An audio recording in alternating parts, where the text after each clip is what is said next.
Bugs crashing your pack's party? Whether they've got paws or sneakers, your pack deserves a home that's protected from pests. That's where Wondercide comes in. Plant-powered protection made with steam-distilled natural essential oils that actually work. It kills and repels fleas, ticks, mosquitoes, and ants without questionable ingredients or overpowering smells. Safe to use around kids and pets when used as directed. Lab-proven to work fast. And proudly made in the USA. We offer sprays for pets, people, homes, and yards. Plus, spot-on treatments, collars, and even shampoos. Whatever your pack needs, we've got it covered. Founded by a pet parent looking for a better way to protect her dog Luna, Wondercide's now protected over 21 million lives and counting. You might have even seen us on Shark Tank. Go to Wondercide.com and use code WONDER20 for 20% off your first order. That's WONDER20 at Wondercide.com. Wondercide. Protect your pack with plant-powered Wondercide today. Your kids could get free or low-cost health coverage from Medicaid or CHIP. Even if you've applied before, they may be eligible now.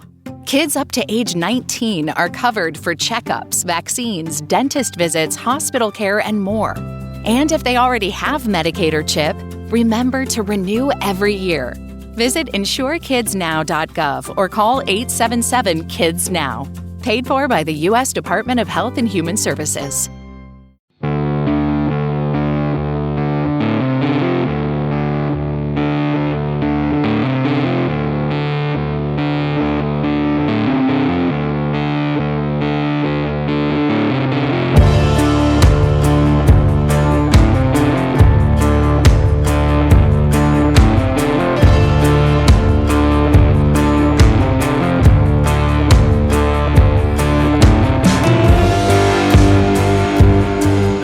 Welcome to the Kulturecast. I'm Chris Stachiw, and I am joined by two folks that you have heard many a time on this podcast before.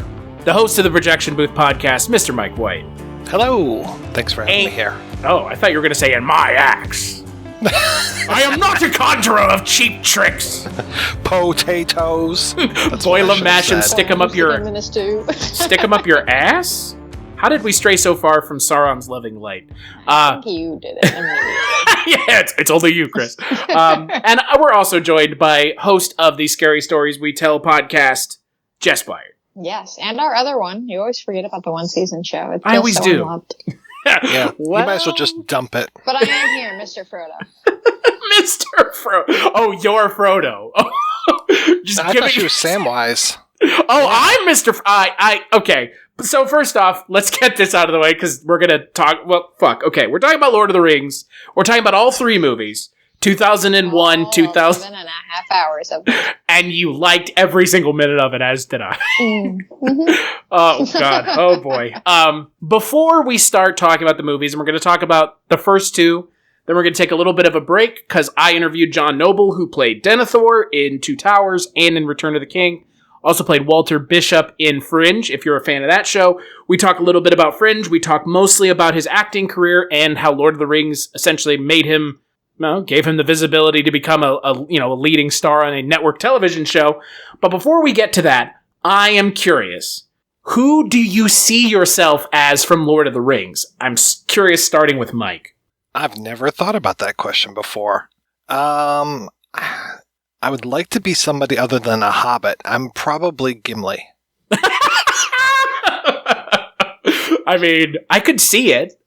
You don't strike me as cantankerous as a dwarf. Oh, I'm up there. What about you, Jess? I mean, if the question was what type of, what species would I like to be? I would probably like to be an elf, but I definitely don't see myself in Legolas.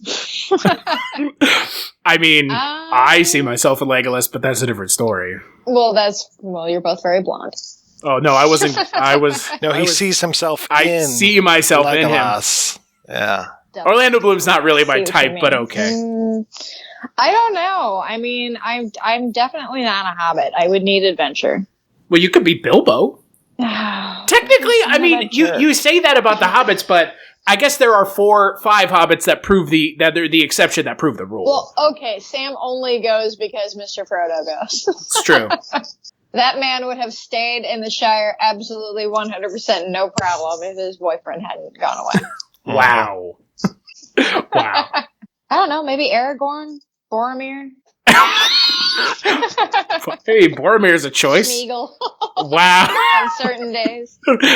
You know, I don't know. Who do you see me as, Chris? who do I see you as? Probably Lord Elrond. Okay. Because you have like a stoicness to you that Lord Elrond has. But he's a little cheeky. I don't think it should come as any surprise who I see myself as. I see myself as Samwise Gamgee. So, I mean, he's also my favorite character of the movies, and Sean Astin. Holy shit! But let's get right to it, actually, because I think people are here to listen to us talk about the movies. So, Lord of the Rings, the franchise.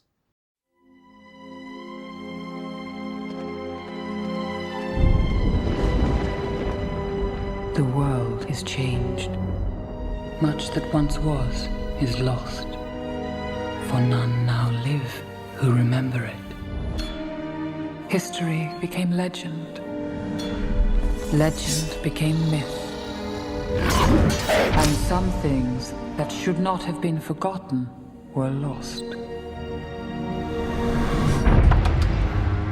It has now been found. Is it secret? Is it safe? This is the One Ring, forged by the Dark Lord Sauron. Sauron needs only this ring to cover all the lands of a second darkness. He's seeking it all. His thought is bent on it.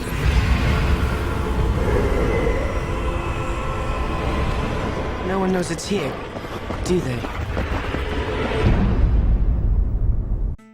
Bugs crashing your pack's party? Whether they've got paws or sneakers, your pack deserves a home that's protected from pests. That's where Wondercide comes in. Plant-powered protection made with steam-distilled natural essential oils that actually work. It kills and repels fleas, ticks, mosquitoes, and ants without questionable ingredients or overpowering smells. Safe to use around kids and pets when used as directed. Lab-proven to work fast. And proudly made in the USA. We offer sprays for pets, people, homes, and yards. Plus, spot-on treatments, collars, and even shampoos. Whatever your pack needs, we've got it covered. Founded by a pet parent looking for a better way to protect her dog Luna, Wondercide's now protected over 21 million lives and counting. You might have even seen us on Shark Tank. Go to Wondercide.com and use code WONDER20 for 20% off your first order. That's WONDER20 at Wondercide.com. Wondercide. Protect your pack with plant-powered Wondercide today.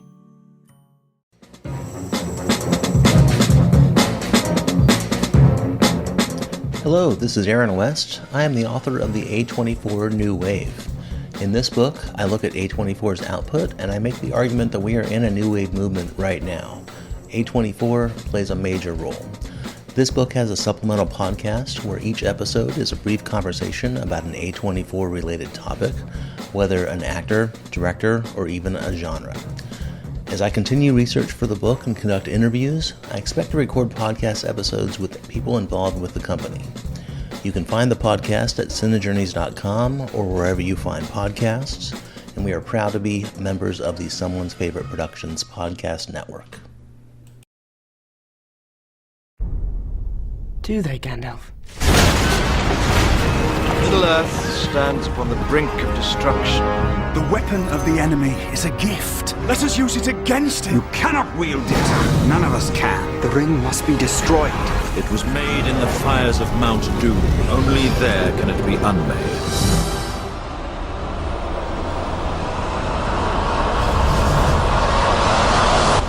What orders from Mordor, my lord? What does the Eye command? We have work to do. They are coming.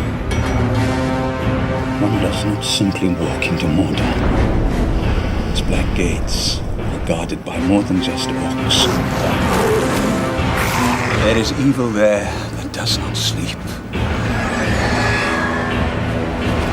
The great Eye is ever watchful. must I do? You have my sword.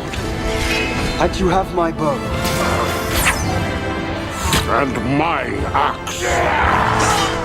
Carry the face of us all, little one. We're coming too! Mr. Frodo's not going anywhere without me. You will face the evil, and you will defeat it.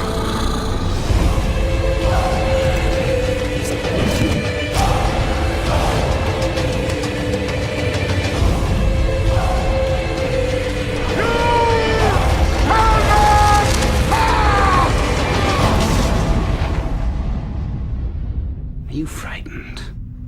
Yes. Not nearly frightened enough.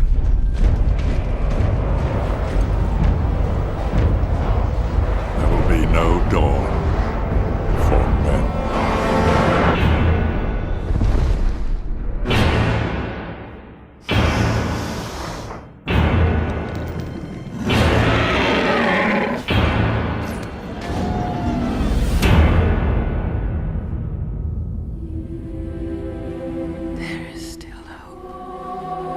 I wish the ring had never come to me.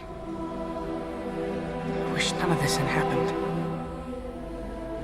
So do all who live to see such times, but that is not for them to decide. All you have to decide is what to do with the time that is given to you.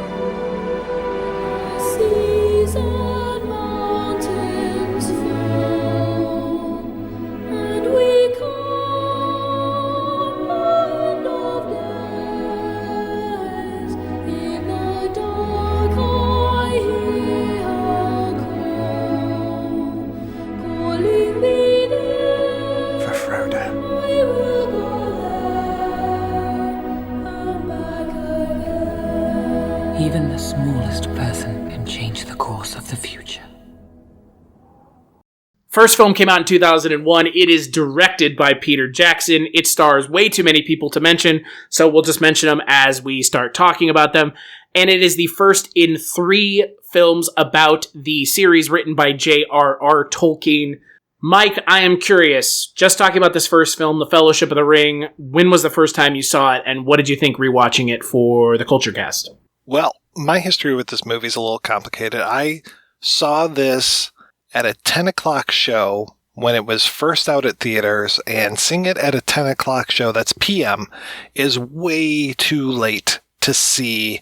What was this, 2.5 hours maybe when it initially came out? The original? Yeah. So just a heads up for everyone, we did watch the extended cut, not the theatrical cut. The original cut of the film is 178 minutes.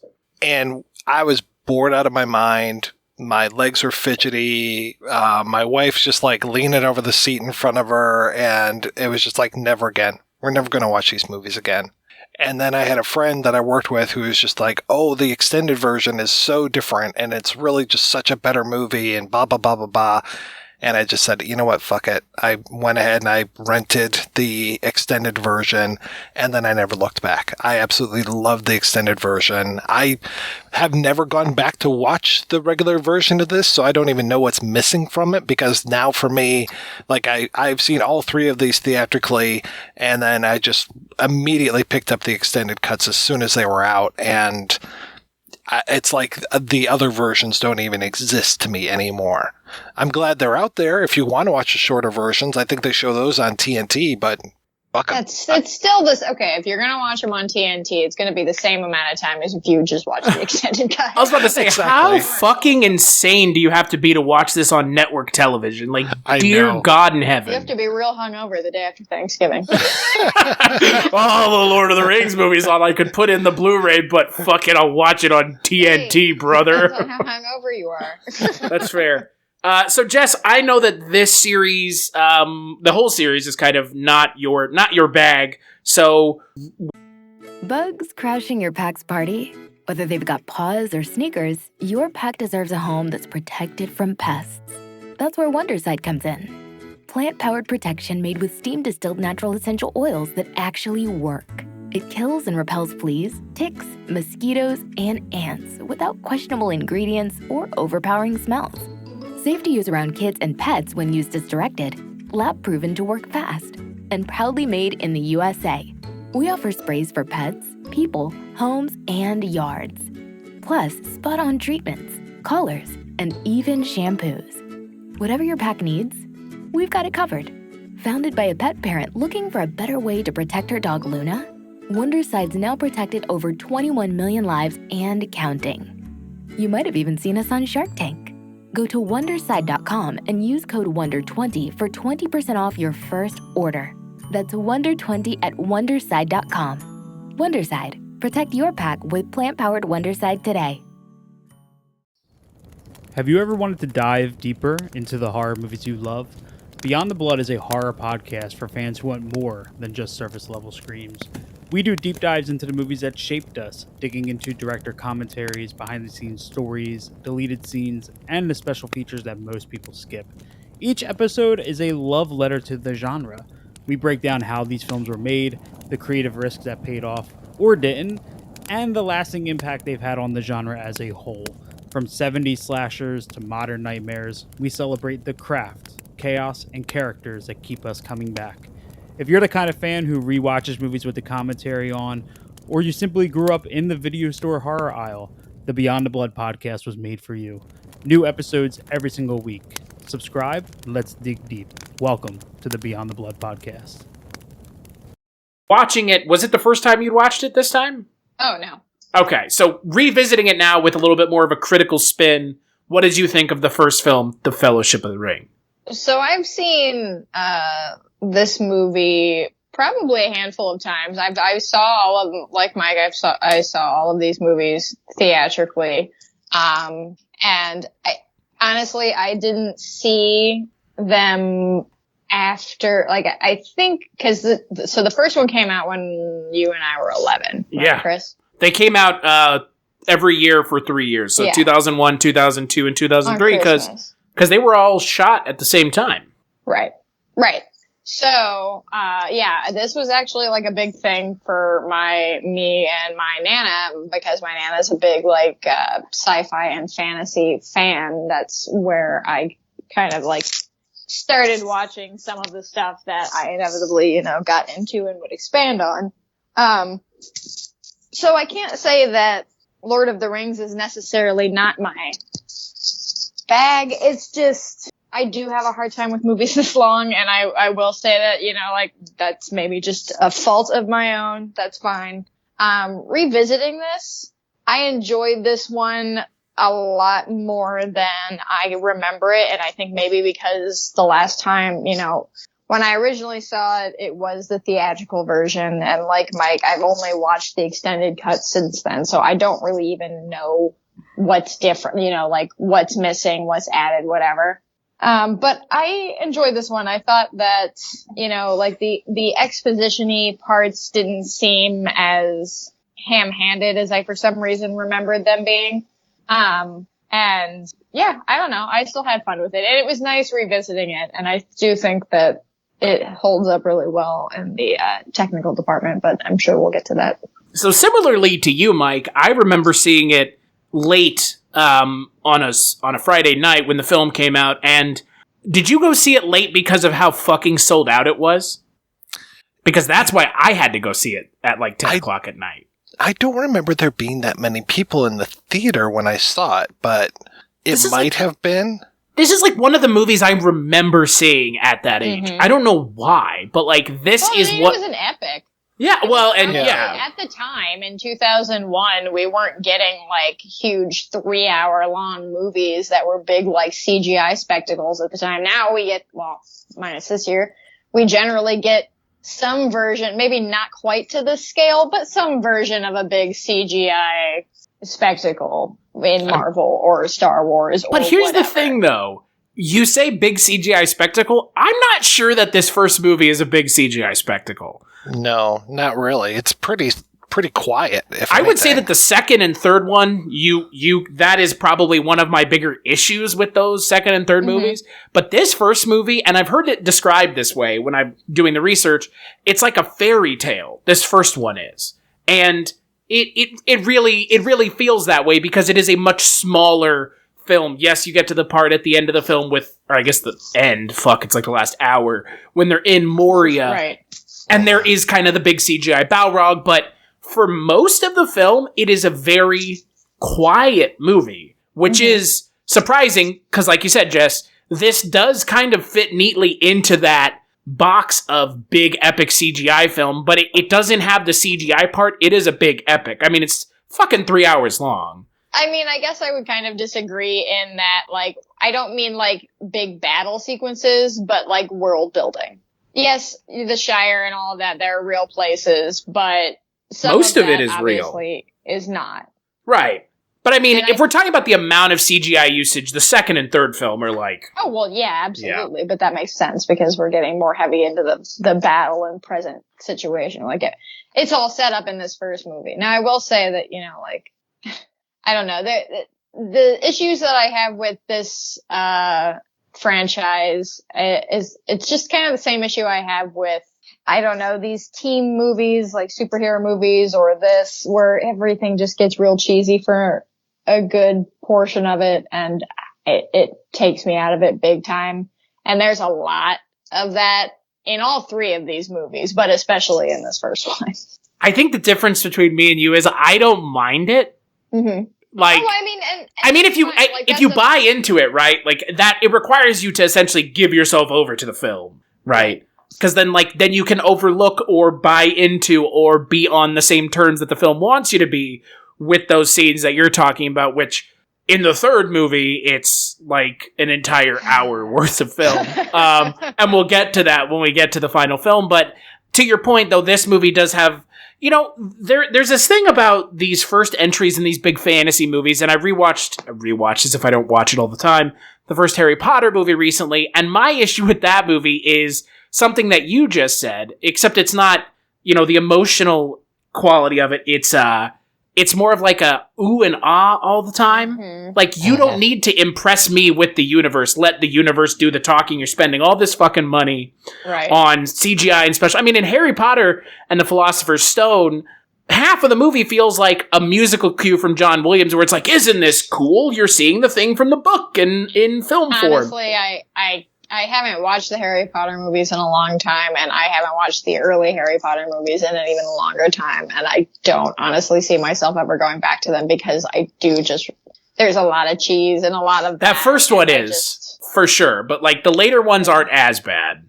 I also never was like a hugely into Harry Potter art. Well, to be fair, Joe Rowling hasn't exactly done anything to give anyone a reason to go rewatch them. There's that also. But, you know, Mike, we had just talked about Peter Jackson last month on your podcast. You should go check that episode out on The Frighteners.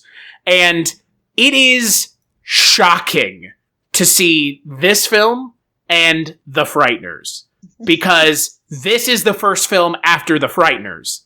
And Jesus H. Christ, you can't have two diametrically opposed movies as hard as you do The Frighteners and the Lord of the Rings trilogy. Well, I mean, I would pick a different Peter Jackson movie, but... Yeah, but if we don't have The Frighteners, we don't have the Ring Wraiths, because the Frighteners literally made the Ring Wraiths into something scary, which is hilarious. Because I think you said that in the podcast, Mike. The thing about... Yeah, exactly. Yeah, the character of, Jake Busey's character in The Frighteners is a Ring Wraith. It looks just like him. Yeah. The only difference I see is the gloves instead of the hands as the cloak. Yeah, it's nuts. I mean, you look at Peter Jackson's filmography, Dead Alive, or Brain Dead as they want to call it, Heavenly Creatures, Bad Taste, Meet the Feebles, a lot of really disparate films that don't really... That I love all of them. Yeah, they're all great movies, and then you come to Lord of the Rings, and this is so obviously Peter Jackson has said it multiple times, that this is the film he wanted, this is the franchise he wanted to tackle. As this is his thing. And it shows. Oh yeah. There's so much love and craft when it comes to this. And it's amazing even just to see the differences between the first two movies. Like, we can talk about Smeagol and Gollum, but just to see the advancements between those two. And I remember, we're talking about CGI, and I remember when the trailer came out for The Phantom Menace, which the movie of Phantom Menace ends up opening in, 99? So 2 years before this. And when around that same time is when they first dropped a teaser for The Lord of the Rings. Like, hey, we are making this Lord of the Rings movie. And it really just like started chumming the water. Just like, oh my God, this guy's making this Lord of the Rings, like the whole thing. They're shooting them all back to back. And this is just, it is either going to be amazing or it's going to be a disaster. And I was just amazed to see, even as they're making this, they're making improvements from one film to the next. And it's just remarkable. Oh, and like you said, I mean, it feels like this first film doesn't lean on the CGI as much because they know they're going to be leaning on it so much in the later films.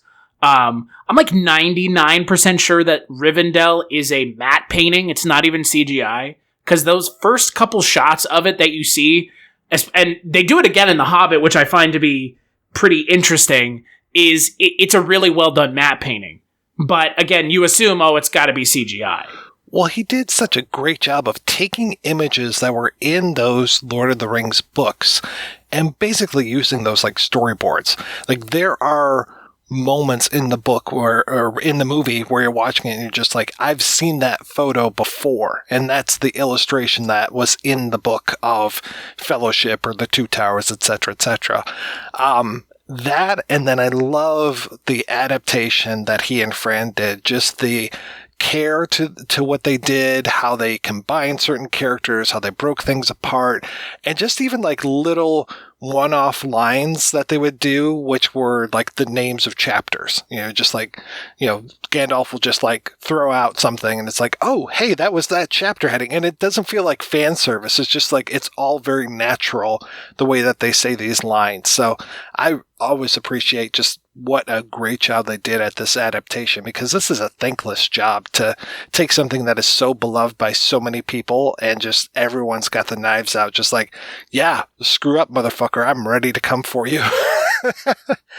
And thank God this stuff was out before, like, obviously the internet was around, I was working. Bugs crashing your pack's party? Whether they've got paws or sneakers, your pack deserves a home that's protected from pests. That's where Wondersight comes in. Plant-powered protection made with steam-distilled natural essential oils that actually work. It kills and repels fleas, ticks, mosquitoes, and ants without questionable ingredients or overpowering smells. Safe to use around kids and pets when used as directed. Lab-proven to work fast. And proudly made in the USA. We offer sprays for pets, people, homes, and yards. Plus, spot-on treatments, collars, and even shampoos. Whatever your pack needs, we've got it covered. Founded by a pet parent looking for a better way to protect her dog Luna, Wonderside's now protected over 21 million lives and counting. You might have even seen us on Shark Tank. Go to Wonderside.com and use code WONDER20 for 20% off your first order. That's WONDER20 at Wonderside.com. Wonderside. Protect your pack with plant-powered Wonderside today. Hello, this is Chris Haskell from They Live by Film. For those that don't know us, Adam, Zach, and I, we built a podcast over the last 2 years that's a combination of film discussion from 3 very different perspectives, as well as industry interviews with the leaders in boutique Blu-ray and 4K community. We started with Dev Crocodile, but over time we've been lucky enough to speak with Arrow Video, Severin, Mondo Macabro, Vinegar Syndrome, Radiance, Indicator, most of the OCN partner labels. It's been a blast. You can find us wherever you podcast, and also actually recently as part of Someone's Favorite Production Podcast Network. We hope to see you online.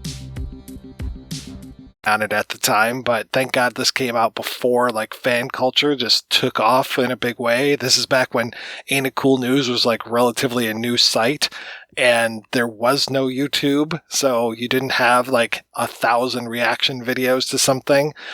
Thank goodness, because otherwise, when people have done this since then, they've picked this stuff apart like crazy.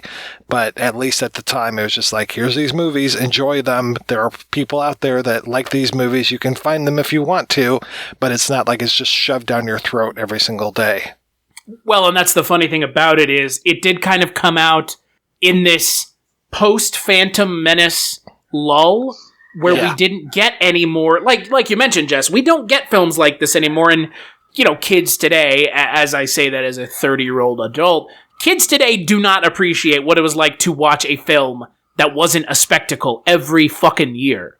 I mean, to your point, I mean, this is in that class of movies where it's like, this is an event. You go and see this, and everybody goes and sees it. This is not just like one person sees it. I mean, I kept talking with, of all people, my mom. Event.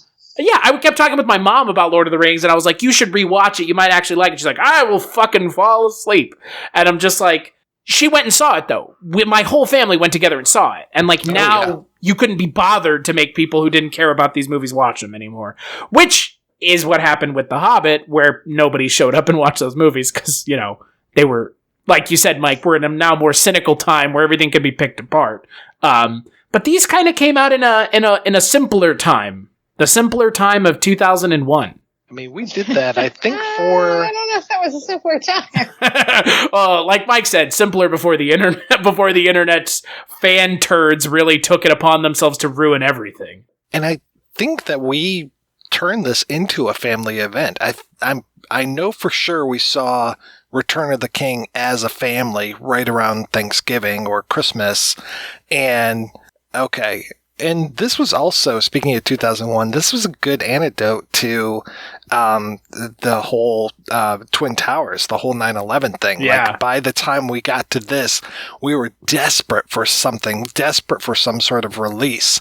And this really fit the bill. And here we were seeing a story that was unfolding where it was good triumphing over evil, and evil that you could actually like put a finger on, kind of, and say there are bad things in Mordor. And, of course, the Lord of the Rings was very much a whole metaphor for World War II and stuff. And here we are just about getting embroiled in another war. And we have this to kind of, be a balm to our consciences. Well, and again, to your point, Mike, there is also this sense of everyone coming together all at the same time. And that has, I think that's one of the inherent things that has made this so important as a film franchise. I mean, it is a important film franchise for so many reasons. I mean, again, if you watch one scene in this movie and you're not impressed by how much shit they've spent in putting in one scene, all the costumes, all the sets, I mean, look, no one's going to say that there aren't set designers and other folks who work in the industry, but something about Lord of the Rings just has always felt different to me. And talking to John Noble, and you'll hear the interview with him here in a little bit, where he was talking about the scene where he's in the throne room at Minas Tirith, and he would walk up to the statues and look at them, and they were immaculate. And they had carvings with inscriptions on them that actually made sense. And it's like, who spends this kind of time and effort? Peter Jackson did. Because, I mean, again, this is, the thing is, we always hear about these vanity projects with these directors. And they're always making these vanity projects, and they most of the time don't work out because, again, just because you have wanted to make something for 30 years doesn't mean anyone has wanted to watch it. And this is clearly Peter Jackson's project of his lifetime. I mean, he could make nothing else for the rest of his life, and he will still be the director of The Lord of the Rings until the day he dies. I mean, folks like us who like Brain Dead, Dead Alive, Meet the Feebles, The Frighteners, stuff like that, those are other things he can be remembered for, but I don't think there's any question Peter Jackson, Lord of the Rings director, no questions asked, that's what he will be remembered for. Not King Kong, thank God. Yeah. I know most people forgot that movie exists. Like, that movie is awful, right? Well, and that, to me, was his vanity project, because he just kept saying, like, oh, I love King Kong. I've wanted to make this forever. And it's like, oh, man, really? That's where you went with this? In the most formulaic way we possibly could. Yeah, I mean, he literally remade King Kong. Like, he didn't do much different with King Kong. Well, but other than make it twice as long. Well, and yeah. Twice as expensive. Well, I mean, you have to have Andy Serkis in your movie playing an ape. That's true. I mean, I guess you don't have would be to. Interesting. Well, I mean, Andy Serkis played King Kong. Mm-hmm. I know, but it would be more interesting if he had a speaking role. I mean, yeah, I mean, he did play, I guess, did the monkeys in Planet of the Apes have? Yeah, they spoke. Yeah. Not a lot, but they did. Yeah. But Andy Serkis isn't in this movie, which is a bummer, because, I mean, we get to Two Towers, we'll talk about it. But this movie is much more, like you mentioned, Jess, about establishing the world and giving us a sense and a time and place. As foreign as it may seem, it somehow doesn't seem as foreign as Star Wars. You know, it feels more grounded. I don't know. I think that I would disagree. I feel like Star Wars is very, like, grounded in our reality. Just as far as, like, its political back and forths. Yeah, but the political back and forths are in this, too. Yeah, but they are much more clearly paralleled in Star Wars, I think, than they are here. Almost like they were doing in Star Wars for a reason, as opposed to it just being that way in Lord of the Rings. Well, I mean, Tolkien had his own reasons for, and his own parallels. I mean, there's a lot of World War II and... Sure, but I think my point is Star Wars, they beat you over the head with the politics. Right, yeah. The Phantom Menace and the Attack of the Clones being the... Which, to my point, makes me feel more grounded in reality. Yeah, but the thing is, I'm saying this feels more grounded in reality, as in this feels like ancient history. And that is what Peter Jackson, like, that's what he set out to do. That's kind of the, I mean, that's in the inherent nature of, like, high fantasy, though, right? It doesn't have to be. I mean, they could have set Lord of the Rings in a world that didn't feel as lived in as this one does. I mean, you go watch high fantasy, and there are films that just completely give you a world that you can't even wrap your head around. And then, I mean, again, Lord of the Rings, while it doesn't feel necessarily grounded completely in reality, it feels more like we're watching ancient history, less a fantasy tale. Well, yeah, I think that the inherent setting and I was talking with my husband about this, actually, where the, like, worlds of, like, Game of Thrones and Lord of the Rings feel more like history because we kind of, I think our brains, like, we just psychologically associate them with medieval times or times like that. I mean, obviously, Lord of the Rings is much more fantastical than, I would say, Game of Thrones is, because Game of Thrones is predominantly just humans. And the show is the book is actually a lot closer to Lord of the Rings than the two ding dongs who adapted the. But we're also only talking about the movies of Lord of the Rings too. Well, I mean, again, in Game of Thrones, they decided to ignore the fantastical, which is unfortunate. I mean, in Lord of the Rings, you can't ignore it. One of the main characters is literally a giant eye who's suspended on a tower, who's kept alive by the ring. So. But I think there's something inherently, like, there's something much more tangible about fantasy, about movies that are set in the fantasy world as opposed to movies that are set in a sci-fi world. Because sci-fi is always kind of inherently, like, it's futuristic. It's something that we haven't gotten to yet. It's something that we don't feel like we live in because we haven't lived in it yet. When we're watching things like fantasy and we're watching people, like, we're watching these big battle sequences and we're seeing people, like, out camping and hunting and cooking things over a fire. I think that, like, that just reminds us of a time in human life, in human history where people were like this, minus all the magic and the creatures. That's fair. I mean, I wouldn't disagree with that. But do films in the sci-fi realm that are epics have such a good 9-man ensemble cast as this film? That's the real question. I don't think so. I can't think of one. I mean, I can't think of another ensemble cast that is as good together as the sci-fi realm? No, in just films in general. The ensemble cast, the main fellowship in this film is so well cast, I can't see anyone else in those roles. Even when I read the, like, casting information about who they were thinking about. Well, they had our boy Stuart Townsend as Aragorn for a little while.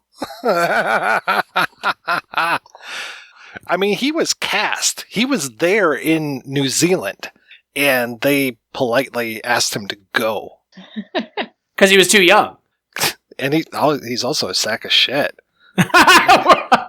We talked about his lack of charisma when he was trying to be Kolchak. I mean, can you imagine Stuart Townsend trying to be Aragorn? I could imagine it, but I don't think it would turn out very well. Oh, it would not turn out well at all. The one that cracks me up in regards to Aragorn, Viggo Mortensen, who I know Jess holds a special place in her heart for. I do. Nicolas Cage was... Bugs crashing your pack's party? Whether they've got paws or sneakers, your pack deserves a home that's protected from pests. That's where Wondersight comes in. Plant-powered protection made with steam-distilled natural essential oils that actually work. It kills and repels fleas, ticks, mosquitoes, and ants without questionable ingredients or overpowering smells. Safe to use around kids and pets when used as directed. Lab-proven to work fast. And proudly made in the USA. We offer sprays for pets, people, homes, and yards. Plus, spot-on treatments, collars, and even shampoos. Whatever your pack needs, we've got it covered. Founded by a pet parent looking for a better way to protect her dog Luna, Wonderside's now protected over 21 million lives and counting. You might have even seen us on Shark Tank. Go to Wonderside.com and use code WONDER20 for 20% off your first order. That's WONDER20 at Wonderside.com. Wonderside. Protect your pack with plant-powered Wonderside today. Offered the role. Oh, God. Wow. But he declined due to family obligations. Due to Francis Ford Coppola being like, absolutely not. You will not make more money than me. I mean, can you imagine if Lord of the Rings had Nicolas Cage in it? Like, oh my God. What a different world we'd be living in, right? Because it's just Nicolas Cage and everybody else that's still there. Well, the thing is, Bloom and in 2001, you know, the thing is, if Nicolas Cage had been cast in this movie, Nicolas Cage may never have gone down the kind of darker road he went. I mean, you know, everybody from this... Yeah, but everybody from this movie is essentially... This movie made their career. Yeah, fair. But I mean, Nicolas Cage already had a career by 2001. Right, but I mean, he's never been in something like this, though. And the more money he would have had at the time, the more money he just would have spent. Like, that is also fair. I think that still would have happened. And I mean, hey, he's making a comeback now in the horror world, so I guess he's got some footing going on. But I mean, a lot of these actors, I mean, well, one of them, John Noble, I mean, he was rather unknown before he was cast. Viggo Mortensen was this film made him into a leading man. Ian McKellen, again, rather unknown, at least in the States. In the States? This was before the X-Men films, so yeah. Awesome. Yeah, I guess so. Yeah, I mean, Elijah Wood just wants to just naysay this entire episode. Jess is just trying to be the proverbial stick in the mud. Monsters, thank you. Yeah, but you liking it is not like I'm talking about like I know. That's the thing. I don't think anyone's gonna 11 in 2001, so I don't remember a whole lot of that year. Well, that's the thing. A very significant moment. Well, that's the thing. Like, I didn't realize, like, when I was talking to John Noble, I didn't realize how many of the actors in this film weren't really who they are now. I mean, you know, you have someone like Sean Bean. Yeah, he played a James Bond villain. You have someone like Hugo Weaving, who this is in between the first and second Matrix films, I believe. Yeah. But like Orlando Bloom, Dominic Monaghan, Billy Boyd. Yeah, when did Pirates come? 2003. Okay, so not too long. Well, that would have been when Return of the King came out. Right. So, yeah. and so you know, like, here's your career. Thank you. You want to? Yeah. I mean, that's the crazy thing about Lord of the Rings, and you know, someone like Andy Serkis, who again, when we get to Two Towers, we'll really talk about it then. But yeah, I mean, and again, also to some extent, Peter fucking Jackson. I mean, Peter Jackson is not who he is today without Lord of the Rings. You know, I mean, he would never have made. He wasn't a household name. No, he wasn't. And he never would have made King Kong. He never would have made the Hobbit films if this film hadn't been successful. But, no, I mean... So you say those two things. Yeah, I mean, to be fair, we could have probably done without both of them. But, you know, again, I don't know if we want to delve into the plot of the movie. I think everyone knows what the plot of this movie is. If you're tuning in to listen to three people talk about the extended cuts of these movies, you probably haven't not watched them. Yeah. But if you don't know, Frodo is tasked with taking a ring to Mount Doom to destroy it because Sauron's power is contained within the ring, and if Sauron gets it back, he'll casts darkness all over the land. It's never really said what happens if Sauron gets the ring. I mean, but just like, bad just things. horrible doom forever. Mm-hmm. But you get to listen to that delicious voice forever, so. And I have to say, he's not tasked with it. He's tasked to take it to Rivendell. Thank you. And then That's after fair. that, he makes a choice. Also, Bilbo just thanks for just leaving the fucking horrible ring in the middle of the floor. But he doesn't know. I mean, even, I don't remember the Who books. doesn't know? Bilbo doesn't know that it's the Ring of Power. Yeah, because at the end of Return of the King, he's still asking, where is the ring? Which is like the most hilariously bittersweet moment in these films is Ian Holm in old man makeup going, I'd like to see that ring again. And you're just like, no, you fucking dumb old hobbit. No, you will never see this fucking ring You're again. confounding being. God. But yeah, to your point, Mike, I think that's one of the important things about Lord of the Rings is that it is a choice that Frodo makes. I mean, yeah, he's asked to take it to Rivendell, but then he does make kind of the ultimate choice, right? I mean, the choice that essentially shapes the rest of his life. He's most certainly not a reluctant hero, though, I would say. No, once he accepts his fate, I mean, he loses hope a lot faster than Sam, but at least Sam's there to keep giving him hope and talk about home. Well, and that's, I mean, the character of Samwise is, again, obviously my favorite character, because, again, he does kind of stand throughout the three films as kind of not the voice of reason, but the voice of hope in a world that seems like hope is gone. Completely. I mean, when they're on what the fuck is it called? Going up the peak of Mount Doom, and you have fucking Samwise talking about the Shire, and can you see the Shire? I mean, stuff like that is absolutely heartbreaking, because you know that Sam is at his wit's end, Frodo's at his wit's end, and you can see it in their characters, and in this first film, Sam is just kind of he's just nosy. Yeah. It's comic relief. Yeah, well, yeah, in this film, yeah. Until the part where Frodo almost lets him drown. Yeah. I've never understood that part. It makes no sense to me. Like, even now watching it, I'm like, Frodo, what what is this supposed to show? That Frodo is conflicted about letting his friend either come with him or die? Well, die here, die with me. I don't. That is, because I don't remember that being in the book.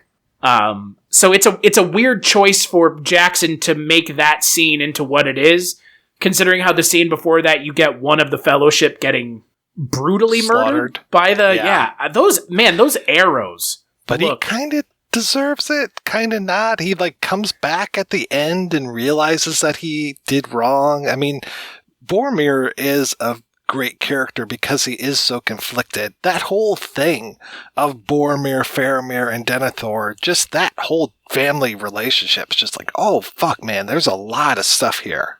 And there's a lot of stuff that they kind of get into in the extended cuts because Denethor isn't even in the second film. So you never see that scene that we're going to talk about. But the character of Boromir, you kind of notice through each of these films, not every character gets one, but it seems like some of the bigger characters get like a moment with Frodo where they're tempted by the ring. And it's like who fails and who passes is the kind of important thing to walk away from. Obviously, Galadriel gets it towards the end of the film. She passes.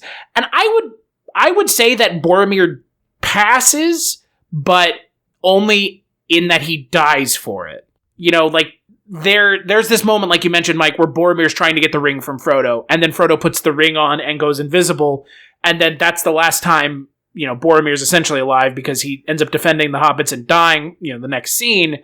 So it is kind of interesting that each of these characters gets this kind of moment of temptation, even Aragorn. And they all pass. I don't know, I guess Boromir kind of fails, but at the same time, he doesn't kill Frodo for the ring, and he could just cut his head right off and take it. There's nothing stopping. Just think about it. Yeah, he does. He really does. But I mean, he's also, that's the power of the ring, right? Like the ring is the ultimate test for everybody that it comes into contact with. And if you fail, you end up like Gollum. Mm-hmm. Right. Or Boromir. Though I would rather end up like Boromir than Gollum. Second movie is my favorite movie. And the second book was my favorite book growing up and reading that. And, we were talking about Star Wars a little bit earlier. This does what Empire does in the smartest way, is to break apart the characters and to give them all their own stories and allow us to have these smaller bites, and the way that they edit the pieces back together again of how we're pacing these stories. That's one reason why I think this is probably the most masterfully done. I really love the way that we are hopping from story to story and keeping these plates all spinning and keeping everything interesting. And each of the stories has an interlocking piece with the others. It's not just disparate stories. I think you're completely right. I don't know how much shelf life this trilogy would have had if it had all the characters together the entire time. Right. I think it would have been a narratively less interesting piece of fiction. Yeah, but it would have been so stretched out if you're just trying to cram everybody in every scene, essentially.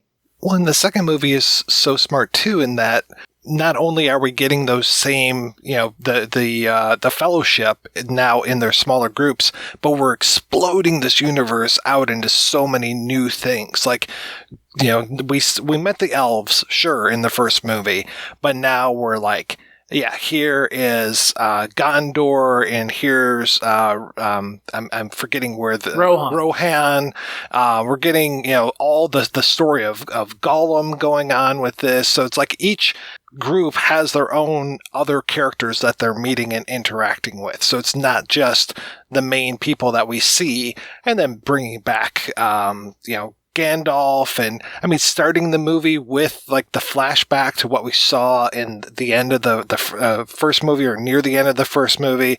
It's really smart. I love the storytelling. I love the moments that we get in the second movie of the narration. We kind of had the narration at the beginning of the first movie to talk about here's the world and here's what happened and here's how Sauron was initially defeated. But now we've got like the flashback going on here. Then we get narration from Galadriel. We get a moment of narration from Sam. And there's another. Bugs crashing your pack's party? Whether they've got paws or sneakers, your pack deserves a home that's protected from pests. That's where Wondercide comes in. Plant-powered protection made with steam-distilled natural essential oils that actually work. It kills and repels fleas, ticks, mosquitoes, and ants without questionable ingredients or overpowering smells. Safe to use around kids and pets when used as directed. Lab-proven to work fast. And proudly made in the USA. We offer sprays for pets, people, homes, and yards. Plus, spot-on treatments, collars, and even shampoos. Whatever your pack needs, we've got it covered. Founded by a pet parent looking for a better way to protect her dog Luna, Wonderside's now protected over 21 million lives and counting. You might have even seen us on Shark Tank. Go to Wonderside.com and use code WONDER20 for 20% off your first order. That's WONDER20 at Wonderside.com. Wonderside. Protect your pack with plant-powered Wonderside today.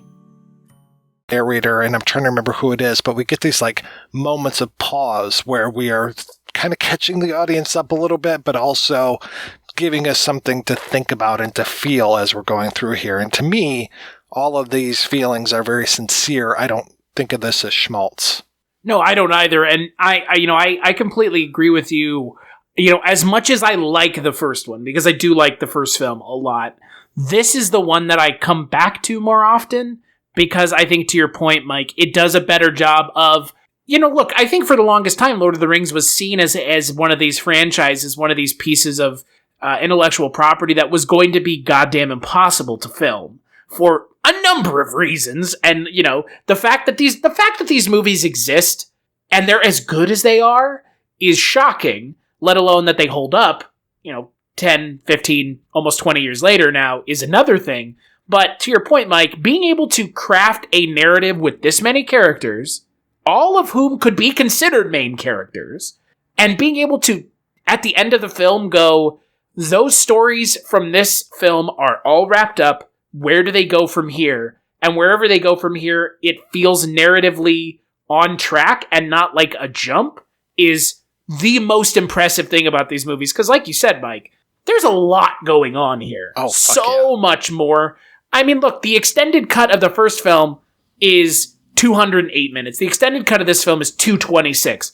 They have all of less than 20 minutes in between them, but this film feels like it hits the ground running, and the first film doesn't do that.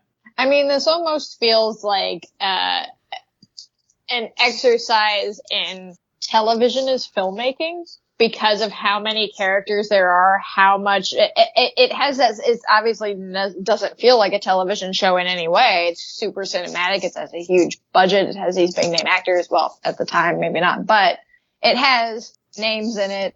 It's a huge, big production, but it is cramming all, like you said, it's wrapping up all these storylines very well. It is cramming all of these characters. It's even, it's developing the different parts of the world, not just one area. We're jumping all over the place, all over the map. And like, I often see franchises where I think, man, I think that this would be so much better if it was a television show because it gives, there's more time there for characters to get fleshed out. And I think that's a huge credit to the pacing of 11 and a half hours worth of movie because, yeah, that's a lot of movie. And sure, there are times that, like I said, I do feel like certain parts of it do drag for me. But overall, it's a huge feat in pacing because we are getting to know these characters and also getting to see them to whatever end it is that they're supposed to have. And we don't feel rushed. It doesn't feel too stretched out, like, to your point, Chris, if we had everybody in this, basically trying to keep everybody together for every scene, we wouldn't feel nearly as close to half of the characters as we do because we wouldn't get enough time with them. Yeah, and Phil Jackson, coach of the Lakers. Peter Jackson has gone on the record in saying that this film, he considers it to be Aragorn's film. And I would agree with that. I would think so. I mean, 1 hour of this film's near 4-hour runtime is devoted to Helm's Deep, which is inherently Aragorn's story. That's saying a lot because there are a lot of movies and franchises where it's like you want to focus on your main character. And when we're not, even in television shows, when we're not around like the main characters that we like, we get bored with those stories. But that's never really the case here. All of these stories, well, except maybe for Legolas. But most of these stories are engaging enough to where it's like, yeah, I don't feel the need to be with Frodo. I know where he's at. He's still walking to Mordor.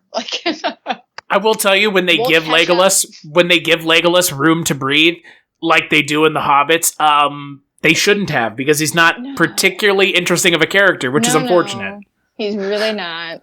Well, the Legolas-Gimli relationship is what keeps it interesting for me. Agreed. And then also those moments, there's one moment in the Two Towers where I just cheer every time I see it, which was fucking Legolas riding a shield downstairs and shooting arrows at the same time, and like the shield ends up like almost decapitating an orc. It's just like, what the fuck, man? This is awesome. Yeah, but then they do it again in The Hobbit. Oh, God. And it's super cool because it's all CGI and he's riding on an orc instead of a shield. Oh. Yeah. I want to take a moment to talk about The Hobbit, just minorly, because Mike, you and I were kind of chit-chatting about it before we started, and I said that it's not as bad as I remember it being. It's not as bad. I haven't finished the third film yet, so maybe me walking away from the third film would be like, well, fuck this shit. It almost feels like, because we talked about this on the Frighteners podcast, Mike, I don't know if you remember talking about Peter Jackson in comparison to someone else like George Lucas, who has gone back and retroactively tinkered with his movies after the fact, right? I mean, while I do appreciate the extended cuts, that's what the extended cuts are effectively director's cuts of the movie. I like that he doesn't call them director's cuts. Me too. Right. Because the term director's cut, thanks Ridley Scott, you've ruined it for me. But the thing about The Hobbit that has always struck me, and I was reading about it online, and I was kind of seeing the same shit over and over again, at the time when those films came out. Is it feel like to you, Mike, that Ridley Scott, that Peter Jackson was trying to remake The Lord of the Rings by making The Hobbit? Not necessarily, no. I mean, I think he was trying to tie us into the Lord of the Rings a lot more. They feel so similar, though. Like the pacing. Feel like the studios were trying to read. well, I don't think there's any disagreement there. 3 of those movies. Right. I mean, they were originally supposed to be 2. Yeah. Well, he does do some smart things. I mean, I like Radagast. I like some of these things. It's a little much like having the council meeting and talking about the things happening in the East and all that kind of stuff. But it seems like it's all, and I hate this word, it's all canon. It feels like it's all like, okay, from the Silmarillion or like from the appendices. I was about to say from the appendices of the fucking Lord of the Rings. Right. It feels like he's bringing these things from the real sources. But then there are other things where it just, like, I will just put this out on the table. I'm fine with The Hobbit. I'm fine with The Desolation of Smaug. I have the 2 extended versions of those, and I like the extended versions even better than the theatrical versions. But you get to that 3rd movie, and he just shits the bed. The pacing is so bad.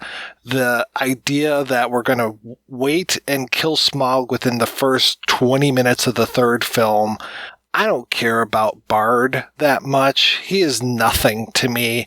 I don't care about the Battle of the 5 Armies. I watched a fan edit of this recently of the Hobbit movies where they took them all and crammed them into like 4 hours. And they did what they did in the book, which was Bilbo gets hit on the head during the Battle of the 5 Armies. He wakes up and the battle's over. So, like, none of that shit is in there. None of, like, the sandworms are gone.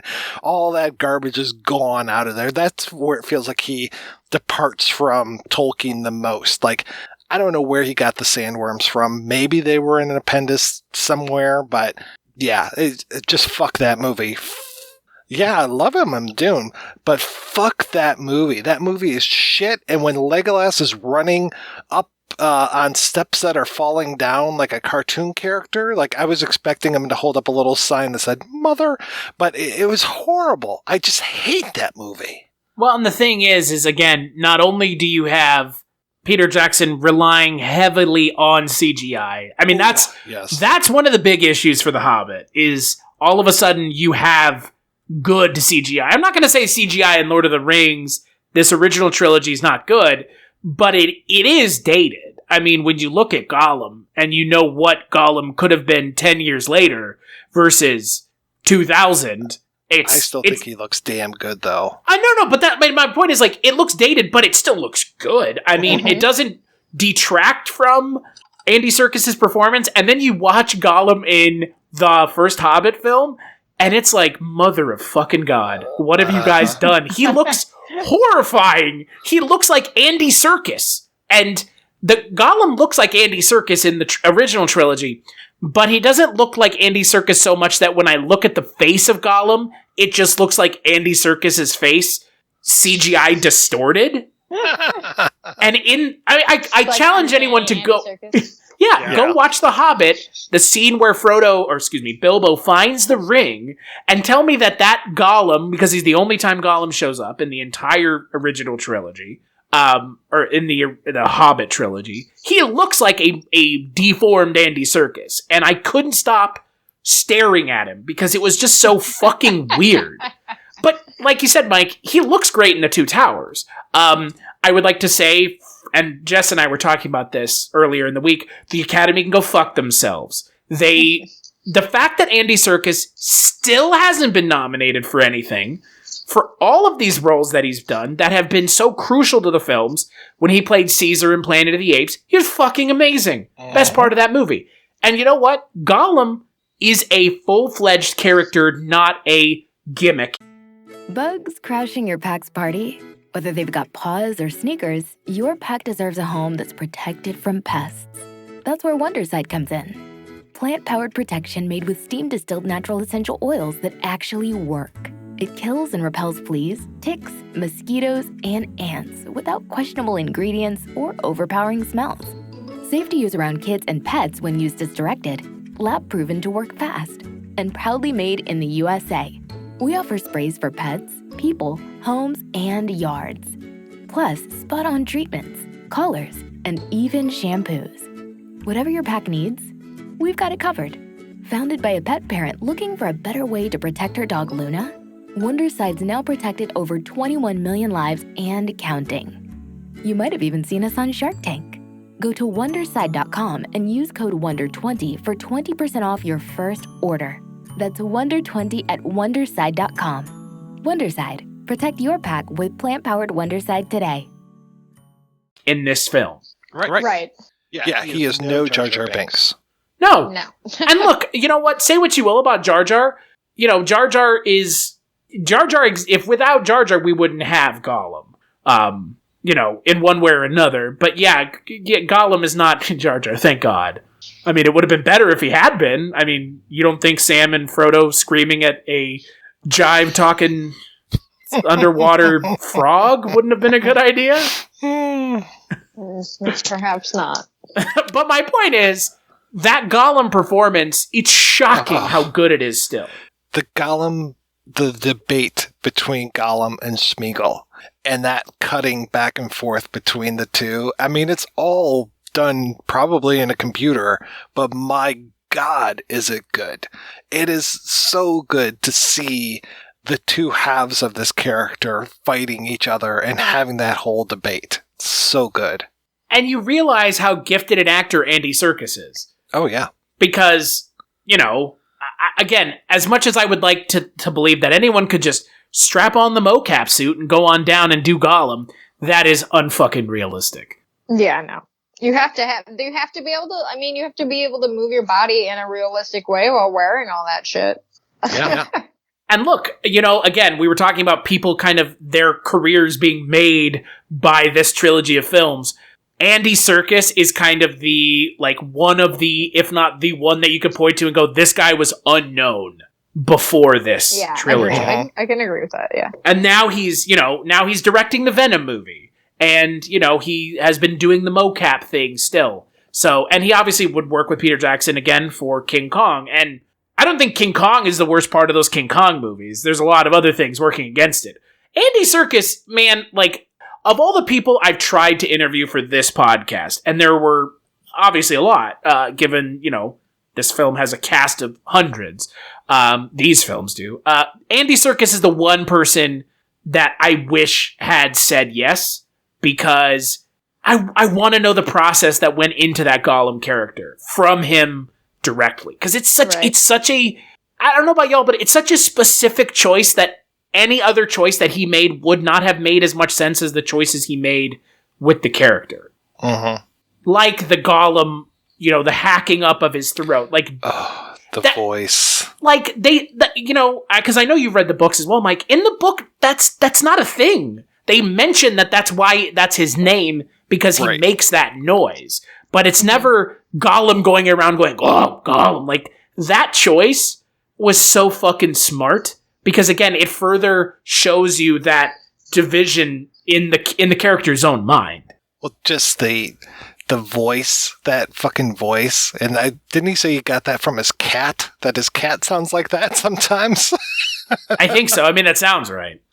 Oh, it's so good. But, like, you know, it is kind of a shame, you know, speaking back to The Hobbit, that they bring everyone back for The Hobbit to kind of do their fan servicey shit. Andy Serkis gets roped in because, obviously, how does Bilbo find the ring but from Gollum?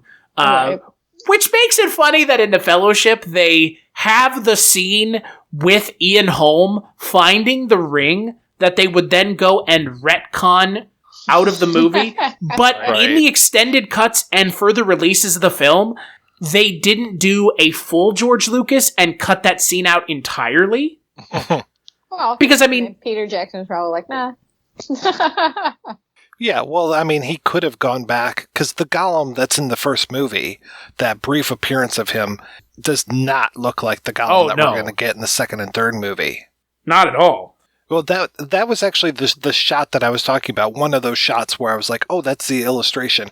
There was a painting of Gollum where he's like all hunched over and has the longer hair and everything, and that's like in the movie. And that was one of those where I was like, oh my God, this is something that I've seen before. And again, it's that fan service. It's just like, this is a good shot for this particular part of the movie.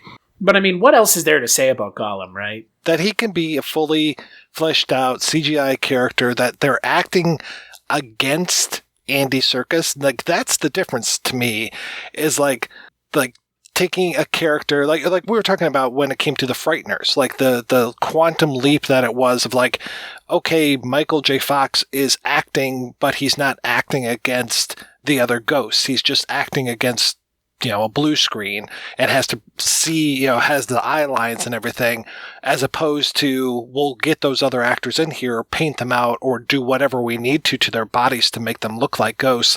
Here we've actually got Andy Serkis on the set, and him like fucking swimming through the river trying to catch fish and stuff. It's just like, I always picture Andy Serkis, getting in that water and having to do that stuff before they paint him out and replace him with the CG character. Well, and again, I mean, the fact that they did that is the reason it works so well, because if you have the actor on set with the actors, you're going to get a better performance, because Sam Neill, go stare at that T-Rex, pretend like it's there. Okay. No, Sam Neill, stare at this giant fucking T-Rex puppet and tell me that thing doesn't scare the shit out of you. Like, I mean, it's that equation, but with a bigger performance. It's the same thing. It's just, it doesn't work as well when they're not there, if they're CGI or not. And, Peter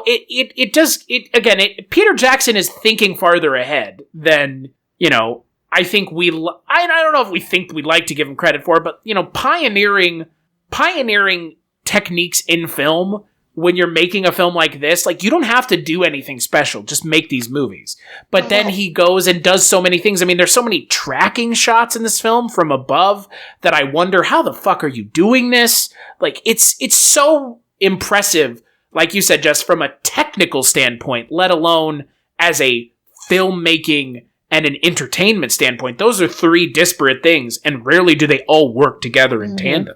Well, not only is he breaking new ground when it comes to the special effects, but then he's going back to like the oldest, tricks in the book as far as like forced perspectives, and like to see those opening shots back all the way back in Hobbiton, where Gandalf is coming in and visiting, and just that they're like, okay, here's a little set that we're going to have Ian McKellen walk through. Okay, here's the big set that we're going to have Ian Holm walk through.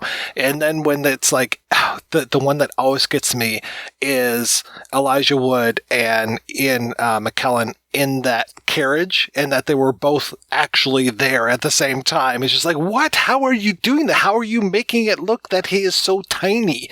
And like, of course, there's great shots where it's like, okay, Aragorn is carrying a dummy that's dressed like Gimli. All right, there's a little person that's dressed like Gimli that's, running into this cave, those kind of things. Here's a really super tall person standing next to Merry and Pippin. Okay, great. But it all works. Like, there aren't too many times where I'm just like, wow, that looks really fakey.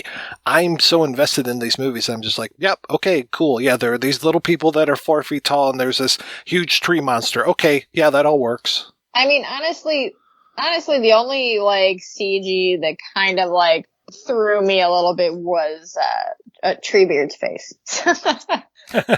Particularly in the third one. No, I was going to say, but other than that, really, none of it takes me out of it. It all is, and I mean, it's sort of along the same lines of, we kind of talked about George Lucasing your movies, taking the puppets out of this, Star Wars, enhanced versions is just, that's one of the worst possible things you could have done. And letting, having that tangible puppet, like you said, like having it either be a dummy or something like that Aragorn is carrying, it still adds a texture and a weight to it that makes you feel that, like, helps you feel like something is actually there, rather than it just being, they could have just like CG'd anything under his arm, but it would have looked weird because his arm wouldn't have been, right, having to block and how, pretend he's holding something and all of that. It would just look awkward. I know some Lord of the Rings fans would probably crucify me for saying this, but I thought it was super smart to get rid of the Tom Bombadil character and give most of his dialogue to Treebeard. Just the combination of those two characters felt like such a smart thing and such a good narrative thing, because when you're reading those books, Tom Bombadil just kills the story. Like, all of a sudden, boom. It's basically that scene, to your point, Chris, it's basically that scene with the guy that can turn into a bear in the Hobbit movies? Bjorn. Yeah. Like, what is so even the fucking point? We're going to stop here for the night, and we're going to get a speech from this guy, and nothing is fucking going to happen, and then eventually we'll leave. That's basically the Tom Bombadil scene. Yeah, you read about that, what are the things that they had to cut from the book? And that's, like you said, that's kind of a contentious thing among kind of fans of the book series. And look, I get it, at the same time, I do have to, relay information that there is no fucking way in hell there's no way that they would have been able to make the books into a movie. You have to create a script that does leave things out.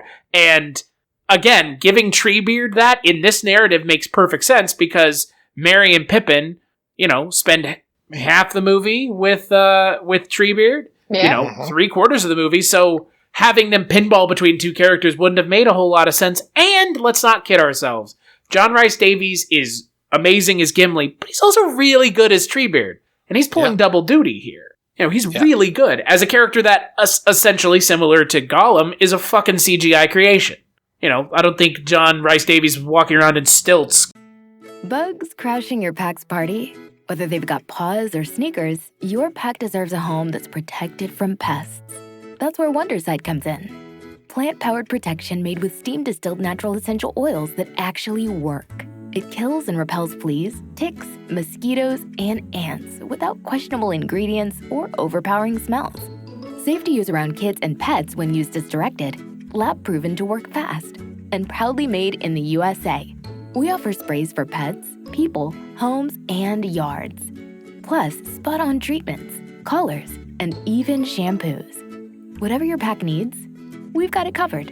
Founded by a pet parent looking for a better way to protect her dog Luna, Wonderside's now protected over 21 million lives and counting.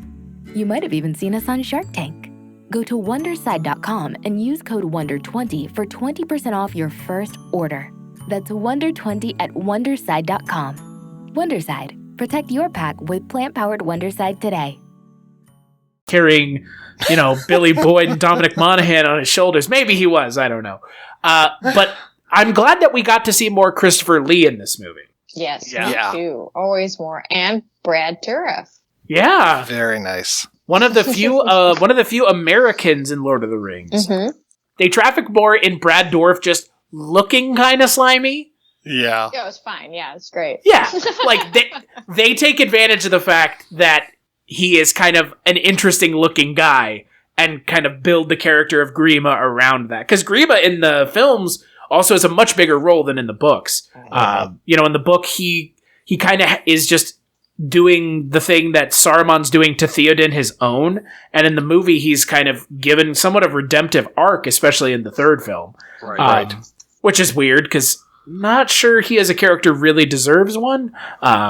Even with all the extended cut stuff, even with... And I have not read any of the books. I read The Hobbit in high school, but yeah, I would say that just given what we see of him in the movies, I don't think that he gets to be redeeming. No, but he randomly has a somewhat redemptive arc, and it's just like, what? Why? But I think we would be remiss if we didn't finish talking about this film by talking about the thing that this entire film builds to, which is the battle at Helm's Deep, which it's amazing. Yeah. I don't think there's no other words for it. It's not only is it entertaining, it's also technically impressive. Right. Well, and it's potentially a unmitigated disaster. The build up to the battle and them, Aragorn and Gimli and Legolas at this place, and just like, these are old men and young boys, and their swords are shitty, and we have not nearly enough people, and this is going to really suck. And then you get like those beats like the elves showing up. It's just like, oh, okay, well, this helps, but it's still not enough. And then when you get the fucking, light at the third day and looking up and seeing Gandalf up there, it's just like, oh, this is great. And this is one of those things where this is so much better, and I apologize to everyone listening. This is so much better as a movie than it is as something that you read. To see this battle, and that was the thing when I was a kid, like reading about battles, I couldn't follow these things. I didn't know what was going on with these battles and stuff, especially Return of the King, where it just felt like half the book was battles. But here in The Two Towers, it's just like this battle, the way that they organize it, the way that they shoot it, the way that they're using, again, models and CG and all of this stuff to make this orc or Uruk-hai army just this impressive, crazy force that will never end and just will always keep breaking upon the shore of Helm's Deep, and that explosion that takes part of it down. I mean, just all of this adds up to be such a cinematic battle. And the thing that I think people don't give Peter Jackson enough credit for, and I'm talking about the series as a whole, but you really see it in the action scenes. And, we as people who like other films that Peter Jackson has done do see it, but it's weird to see it here, is how funny these movies are. Yeah. And how much comedy is in these films, because that almost feels like part and parcel with the rest of the film. And any other director might not have had that kind of sly wit about him to inject comedy into these scenes, where they almost, not that they're not welcome, but it would feel like it's being forced, a la Rian Johnson in The Last Jedi, or a lot of the comedy in a lot of the Marvel films. As much as I'm a fan of the Marvel films, sometimes the comedy feels like it's forced in there to try to break up the tension. Here, the tension is still high, and the stakes are still there, but the comedy works. Like the thing you were talking about with Legolas sliding down the stairs with the shield. Right before that, you've got him and Gimli keeping count during this fight.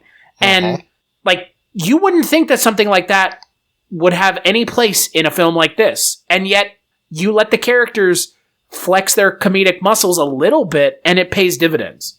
Yeah, finally you can start to like Legolas in this movie. In the first movie, it's really tough to like him. But in this one, you start to actually enjoy maybe having him around.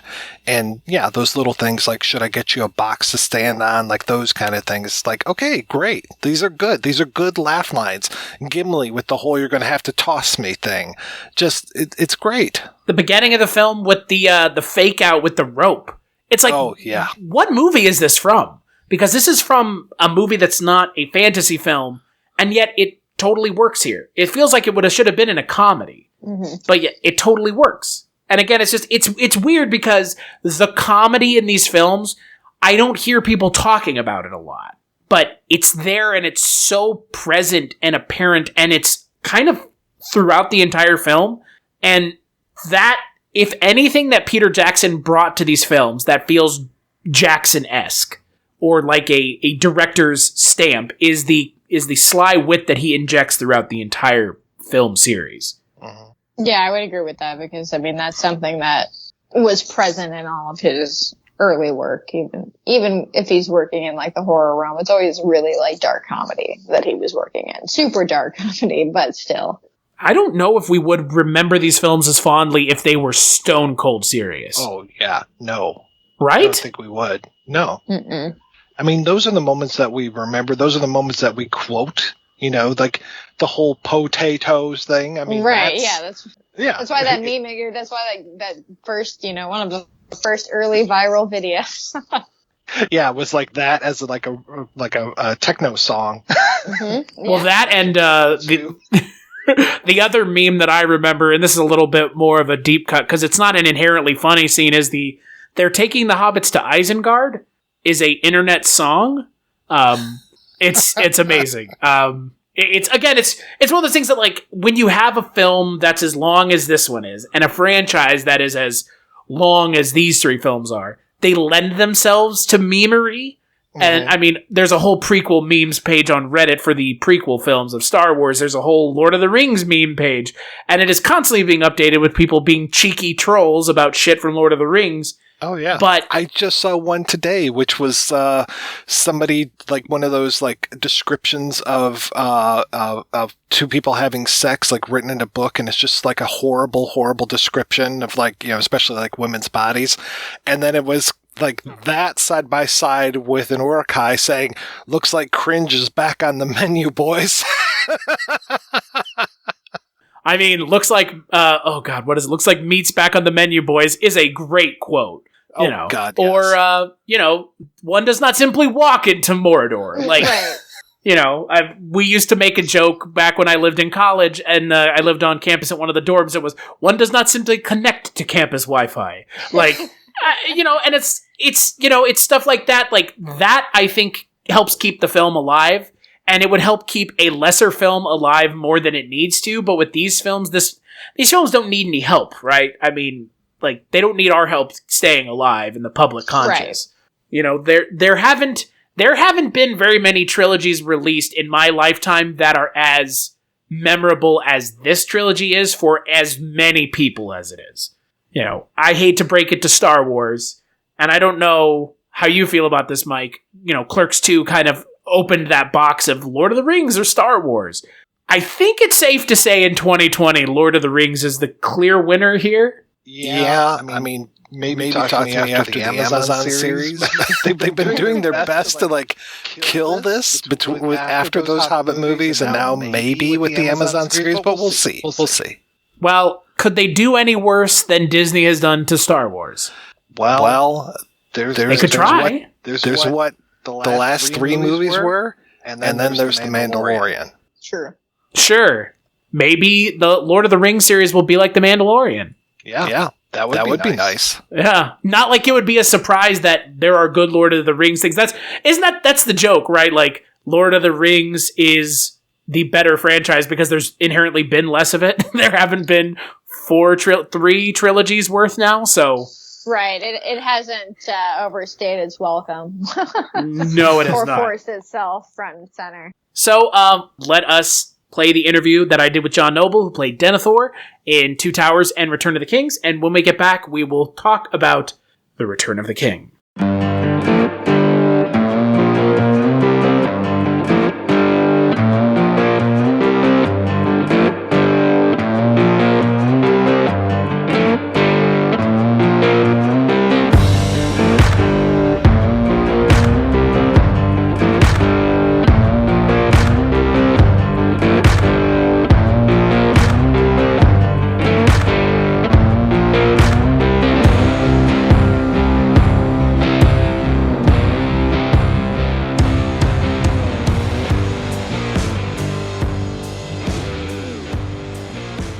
So what initially drew you to acting? Accidental, really. I've often thought about this. Maybe, I think I was possibly a bit of a performer as a young fella. I know I used to do imitations of people, but I was in a place. We didn't know you could become actors. I was just a country kid, back in the 60s. We didn't become actors.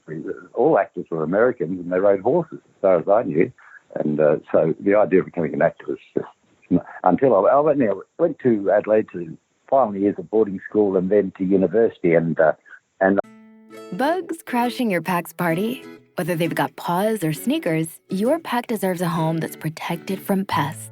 That's where Wondersight comes in. Plant-powered protection made with steam-distilled natural essential oils that actually work. It kills and repels fleas, ticks, mosquitoes, and ants without questionable ingredients or overpowering smells.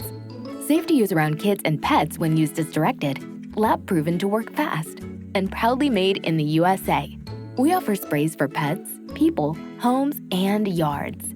Plus, spot-on treatments, collars, and even shampoos. Whatever your pack needs, we've got it covered.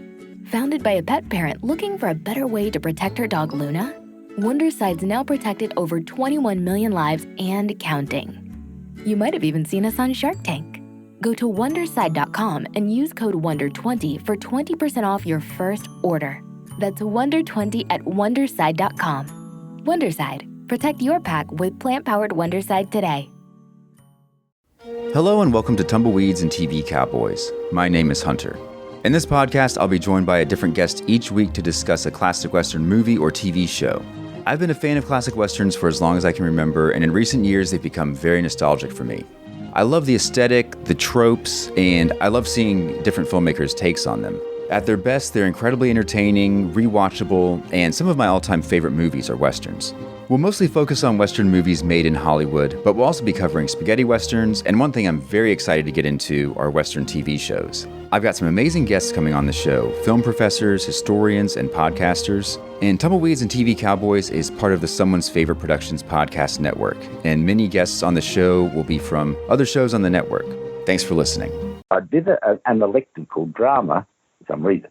Anyway, the lecturers there sort of thought that I had something very special to offer, particularly with my voice, and they asked me to join community theatre, which I did, and loved it so much. It's still some of my favourite times ever doing community theatre then, because there was no professional theatre, so it was the best of the best were there, and it was a wonderful time doing that. That drew me into it, and rather quickly then I sort of went up and we set a goal. I knew I was going to be professional as the feedback I was getting.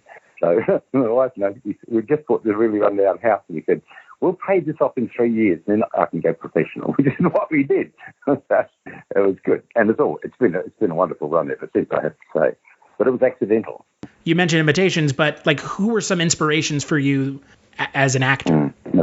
Well, there was certainly Al Pacino was an inspiration to me.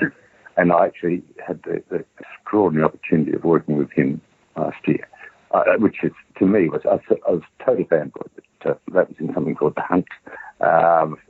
Brando, of course, because he sort of started a whole generation, as far as I could see, of actors. And those two in particular of the contemporary. I mean, technically, I always loved Meryl Streep. Technically, I think she's an amazing actor. So I would look and learn from her. And Hackman was another one. Gene Hackman, he was another one that affected me greatly with his acting.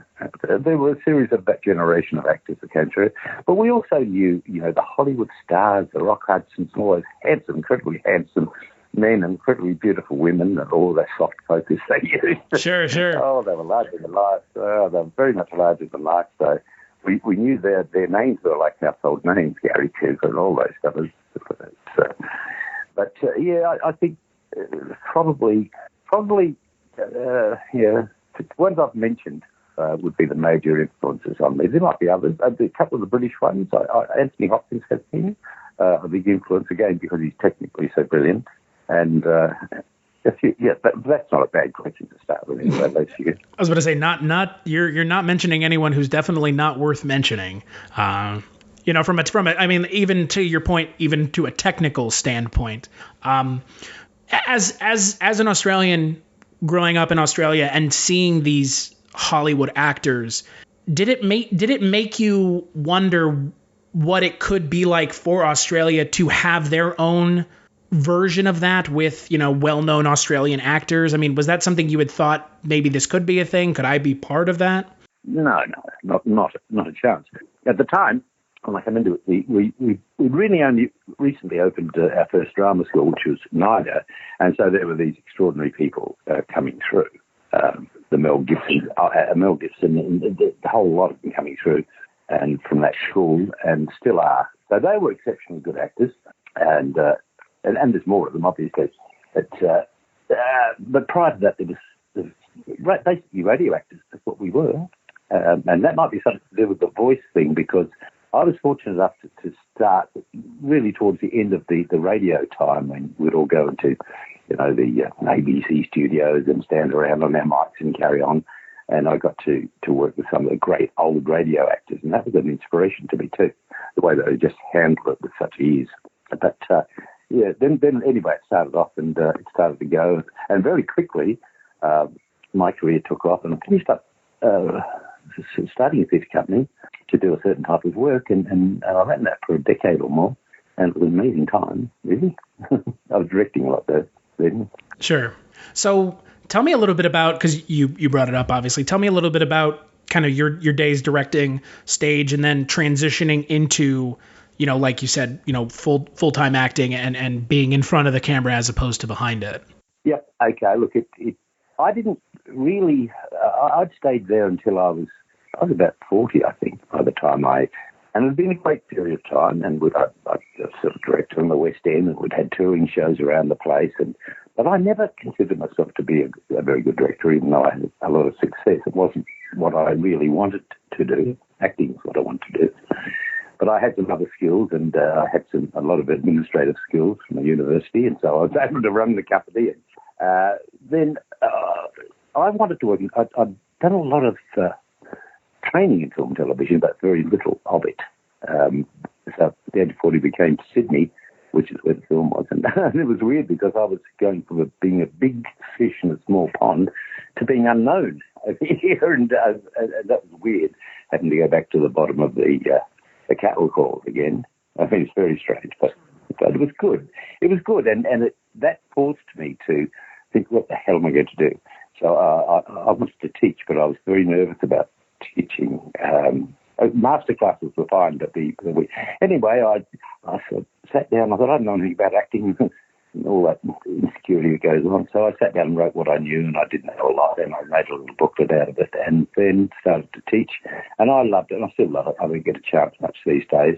But so that was good for me, and teaching also made me a better actor. I know that for a fact, having to articulate what I did. So that was and then it picked up. It picked up, and well, here we are. You start in front of the camera in 88, like you said. Big fish into the different environment, and like you had said, teaching acting helped you become a better actor.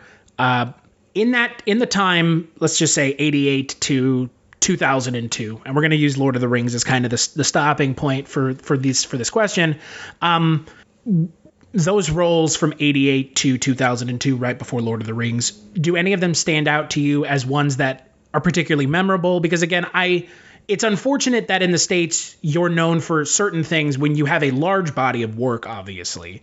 So I'm curious, before 2002, what roles stand out to you as really interesting roles that you really cut your teeth on?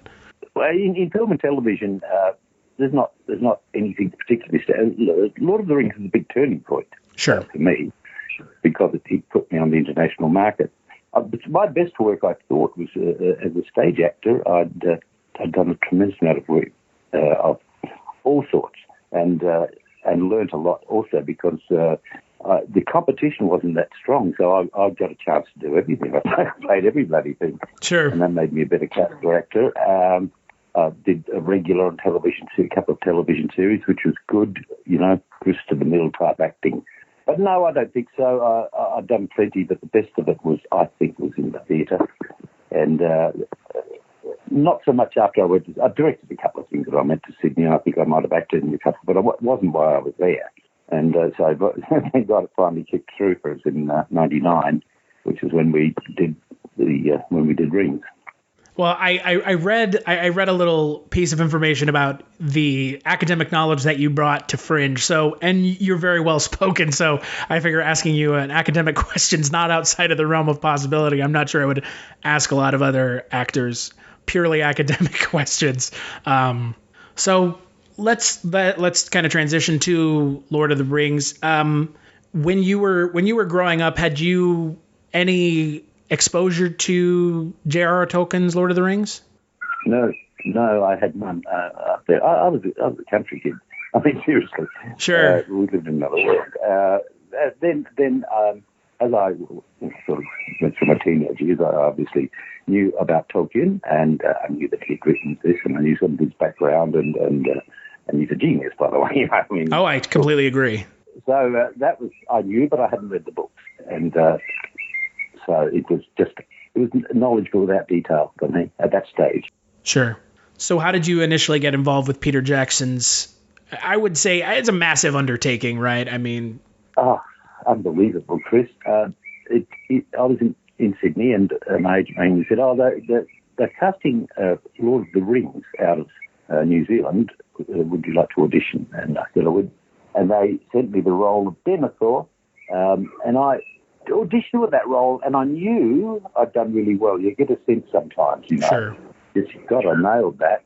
Then I went away, and then they came back a few months. He said, "Oh, but Peter Jackson's coming. He wants to see you." So he said he wanted to read for Sauron and Denethor. So I did, and met him and Fran and a few others. I knew they were both good auditions, but then Chris got Sauron, which I thought was fantastic casting. I thought, oh, that's the end of that. Then, boom, boom, they offered me the role of Denethor, which is my preferred role. So it was basically, they didn't know me beforehand. What had happened was Peter just threw his net out, basically worldwide. He threw his net out to get the people that he thought could best, in some cases, best handle the language. Sure. Because if you look at Denethor is a lot of his dialogue is straight out of the text, and it's quite Shakespearean in some ways, and sort of arch and dramatic. So that's what he did, and you see an awful lot of stage actors got transferred across at that stage to do Lord of the Rings. And really, there were, in terms of stars, Liv Tyler, perhaps. Who else? Ego to some extent, but it wasn't a star-packed show. We were not known that well, but we certainly were afterwards. I was about to say, it really put a lot of folks, yourself included, really, I wouldn't say on the map, because I find that term to just be bizarre, frankly. It elevated your visibility so much that, you became known household names. I don't know anyone who has watched Lord of the Rings.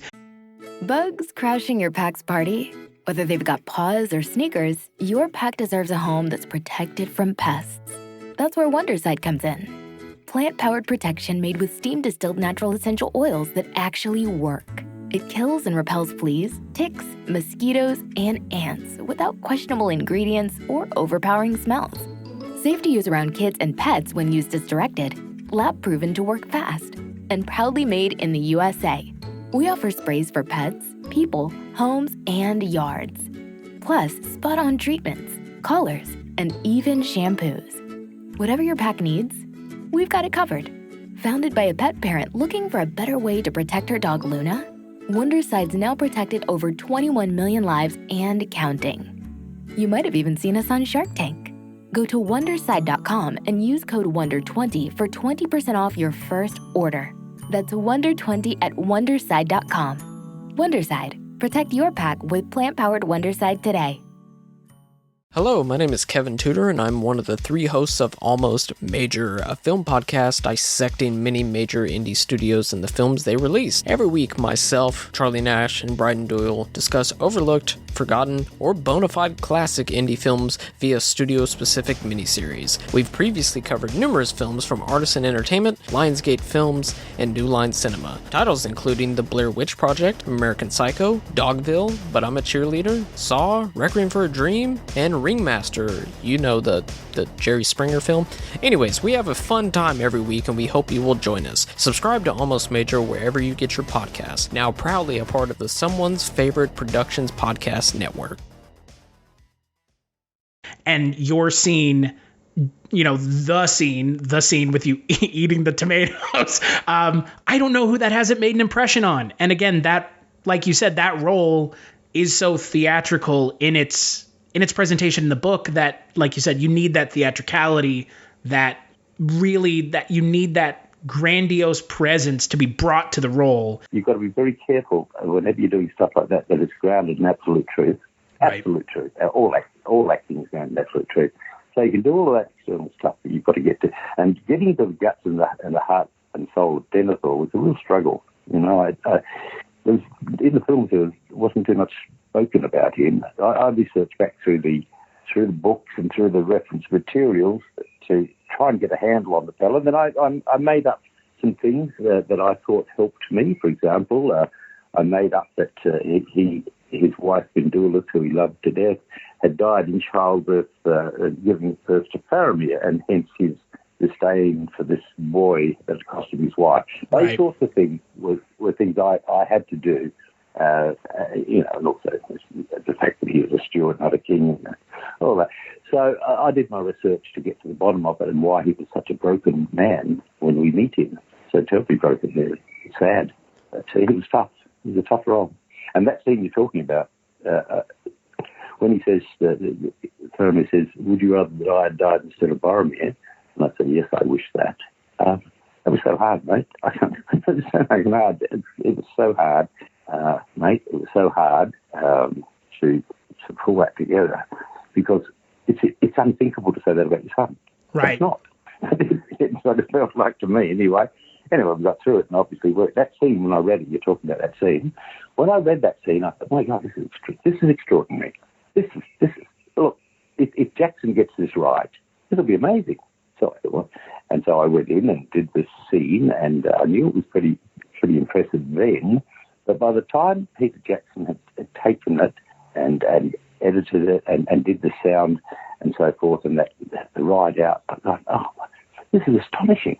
This is truly astonishing. And then with Billy Boy Pippin singing that song, which in itself is an amazing moment, Chris, because I talked to Billy the night before, and he said that Peter had asked him to put something together for this scene, because Billy is a singer. And we were doing setting up this huge hall, 200 crews everywhere, and I was setting up the table. And Jackson said to Billy, better hear that song, Billy. And so Billy just started, and then within a few seconds, the set went completely still, completely. And it was bloody awesome. And it still brings tears to my eyes, speaking of it, the beauty of that moment. So that was a special scene, that's for sure. Yeah, I am not blowing smoke, but for the final film, it is without a doubt, I think, one of the most impactful scenes in that entire film. I mean, it really drives home.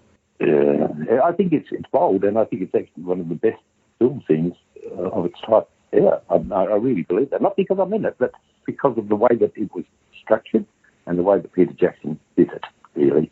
And as a post-production as well was important in there. So I was knocked out by it myself, even though, that was me there. Right. The way that he created that scene. So what was it like being on location, working with the cast and crew? You've already alluded to it a little bit. We talked about that specific scene, but in general, what was it like working with Peter Jackson and the rest of the crew that you worked with? Yeah, okay. Well, we were in New Zealand, and Peter is the favourite son, and he involved New Zealand in this all the way. So we were from all over the world. There was some New Zealanders there, but the rest of us. But Peter Jackson set the bar so high for everyone. That's where he was. His bar was so high, and we all just said, okay, here we come. So we all worked towards this high bar, the actors, but the whole crew did. The whole company did. It was just amazing. Costumes, everybody, art department, weapon makers, everyone just went to a new level. Well, I remember sitting in a room once. He used to occasionally call all the actors together just for a rev-up, I suppose. But anyway, we were sitting in this room, and John Rhys Davies looked around. John Rhys Davies is a grumpy sort of fellow, really. John Rhys Davies. And he said, he looked around and he said, this is the finest ensemble of actors that's ever been created. And he said, what? He said, the finest company of actors. And coming from John, you go, did he just say that? Right. But I said about, I actually like John, but he's a very smart man, and he's also, we sort of diverge a bit philosophically, but he's a wonderful fella, actually. I like him, John Rhys Davies. But we had an argument. We've had an argument or two. Sounds like from what I have heard, he sounds like a very interesting fellow. From all the kind of things I've heard about him. He totally is a very interesting man, and does unusual things. I mean, I'll leave it to you. You can interview him one day if you can get him. But very, very interesting fella. Sure. So you mentioned this quote about John Rhys Davies says about the finest group of actors put together. I would 100% agree. I mean, outside of something like maybe this is kind of a softer example, something like Marvel Endgame, where you have an entire, cinematic universe worth of people together in one film. Yeah. Whether or not they're CGI'd in is a different story. The amount of actors, and like you said, at the time, the visibility of some of the actors was not as high as it is now. It is astonishing and astounding and a true testament to the craft of everyone involved with the films that those actors, yourself included, gave such astounding performances. And, you know, it's weird in the last 15 years looking at how Lord of the Rings has aged, and it has aged so gracefully compared to so many other trilogies of similar kind of caliber and note. Mm-hmm. It has. And I know this fan responses, the strongest fan responses I get are Fringe and Lord of the Rings. Lord of the Rings still, after all these years, and a new generation of people have come through who are now seeing it, you know, and probably weren't born at the time we made it, which is 30 years ago, and they're coming through, and that in itself is pretty exciting, I know, because I get feedback from them, and, you know, they were only babies at the time we made it. But, the strength is this. One is Tolkien himself. Just that story is astonishing in its depth and breadth. And well, we all know how brilliant it is. And the other one is Peter Jackson. You know, put those two together, and a lot of other good people. But without Jackson, he was just driven to get that trilogy on. He just, well, not even the trilogy, he just wanted to do one. And he just drove and drove and drove. And then when he was on set, I'll watch him sometimes and how the hell are you holding this all together, mate? You know, this is a remarkable thing. You're holding all this together. And he knew, you know, you could be 9 months into the shoot and you go into some complex scene and he knew exactly what he wanted. Ian Lesney was there as his DP, who's his best friend and has died bloody for the last. And they knew exactly what they wanted. Right. And that's remarkable. And so they had storyboards that were made out right at the beginning and they followed them. But I was awfully impressed with Peter Jackson then. And that was what they call a purple patch, I think. That was Jackson's best work, in my opinion. And New Zealand adopted and took it on board. You know, once I think it might have been that scene where Perlmutter, when he rides out. They put a call out in New Zealand for any riders that might want to be part of that charge. And people came from all over New Zealand with their horses and stuff. And they all wanted to be in it. Everyone wants to be in it. Sure. Everyone, at least an extra bit. I was talking to Jed Brophy about it. It was one of the actors, but also it was the sort of horse master in it. He said, they're uncontrollable. He said, they just went. He said, I'm trying to, but no, they just rode and rode and rode. And it looked like it too. They were actually all over the place they came. So New Zealand took it on board, and it helped New Zealand's industry enormously over the years, you know, Hobbit and so forth. Still does. People still want to go there. I was about to say, there's a reason that Peter Jackson is New Zealand's favorite son. I'm not sure any director has done as much for the Board of Tourism for a country than Peter Jackson has for the country of New Zealand. No, I think you're absolutely right. But it's also a credit to the New Zealanders themselves, right? With the openness and the pride. And I've just come from there. Actually, I've been working on another project, and I love going back there, the cruise and so forth. And even though Australians and New Zealand have a sort of a friendly rivalry, a bit like the USA and Canada, I guess, we are brothers, and we like each other, even though we argue a lot. That's usually about rugby, actually. I think the U.S. and Canada used to like one another. I can't comment on it anymore. Who knows? Maybe that'll change. Who knows? Oh, mate, we really can't. What's going on in America at present is devastating at all sorts of levels. It will. Yeah, look, here's the thing. I believe it will survive. This is another bloody test. This is huge. It's frightened the hell out of me because I'm not worried about anything except the loss of democracy, which is precious. And and we're still going down the track with the president trying to undermine everything, even though he's no longer elected. It's awful, but we'll survive. We will. You will. So I call it that. We sometimes have been there that long. We'll survive it and come out. But we'll have to pull together, and there'll be a lot more trouble first. But within 12 months, I think we'll see some big differences because the soft underbelly's being exposed. So. Bugs crashing your pack's party? Whether they've got paws or sneakers, your pack deserves a home that's protected from pests. That's where Wondersight comes in. Plant-powered protection made with steam-distilled natural essential oils that actually work. It kills and repels fleas, ticks, mosquitoes, and ants without questionable ingredients or overpowering smells. Safe to use around kids and pets when used as directed, lab proven to work fast, and proudly made in the USA. We offer sprays for pets, people, homes, and yards. Plus, spot-on treatments, collars, and even shampoos. Whatever your pack needs, we've got it covered. Founded by a pet parent looking for a better way to protect her dog Luna, Wonderside's now protected over 21 million lives and counting. You might have even seen us on Shark Tank. Go to Wonderside.com and use code WONDER20 for 20% off your first order. That's WONDER20 at Wonderside.com. Wonderside. Protect your pack with plant-powered Wonderside today. Terribly present. Well, and I'm curious because you've mentioned some memories that you have from set, and you know that one scene, we've talked about that scene, you know, at length at this point, you know, about the scene with you and Billy Boyd, and I'm curious because obviously your role in the second film ends up being part of the extended cut, which for anyone who's a fan of the series at this point, that's the only version of the film anybody watches anymore. Obviously, we didn't have the benefit of that in, you know, when the film first came out, The Two Towers. But I'm curious for you, obviously, you know, that one scene is kind of the big moment for your character in the third film. But for you, other than that scene, kind of what other experiences and scenes stand out for you that you're particularly proud of from either film? Well, you know, the scene in The Two Towers wasn't in the original. And then after Fellowship was released, they thought, well, we've got Faramir appearing here, and there doesn't appear to be a motivation as to why he's out here and looking around or whatever he's doing. We haven't introduced him. He was just a new face. And so they contacted myself and the other actors and said, are you available to come back and do a scene?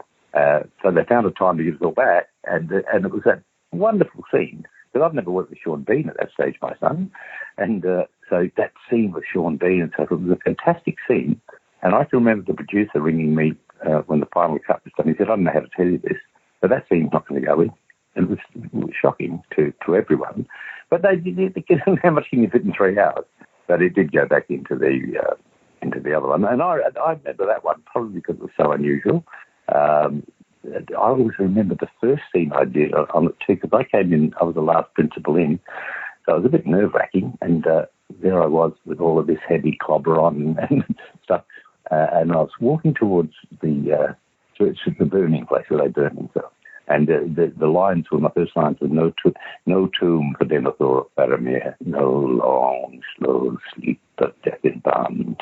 We shall die like the heathen kings of old. I remember it well because it was a walking, talking scene, and it worked out well, you know. But it also had this accent we were doing, the Gondorian accent, which was that, oh really, no. And the fantastic dialogue coaches on there, one of whom sadly died of COVID 4 months ago. But the accent apparently came about because Sean Bean was the first one to try it, but he has that North Country accent, which is where he's from. So there's no came into it, and that became the accent we all went along with. That tomb, but then it was very interesting to hear it and to do it. And that was another example about the detail that went into it. You know, everything was specialised.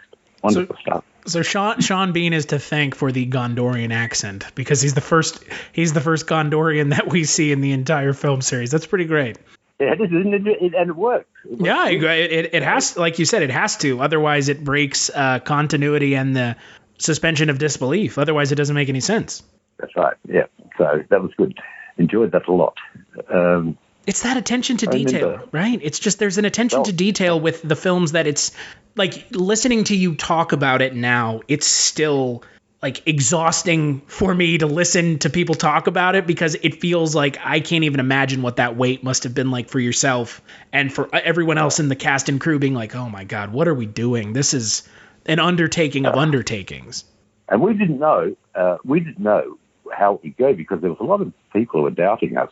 You know, a lot of the purists were saying you can't make a film without stuff it up. And even the Tolkien family were resisting us. But once it came out, everyone just said, hats off to Peter Jackson. So we didn't know that at the time we finished it. Sure. So I'll give you an example. Chris, I'll give you an example of that detail. In that big throne room that we talked about, where the scene we were talking about, the cherry tomatoes and all that, I went to wander around there while I was waiting, and it was a huge space, and there was statues all around. It's outside, really, not going to be seen anywhere, but I went and looked at them. They're all perfectly done, with perfect inscriptions, absolutely perfect, so that if you brought a close-up camera into them, they would have held their own. They were never going to be seen. Right. You know what I mean? They were just deep background, and the other one was that Denethor had a sword, which he doesn't draw. He doesn't put any stage, so I thought it would be a wooden. And the sword that they actually gave me was the most beautiful weapon that was made by a master armourer.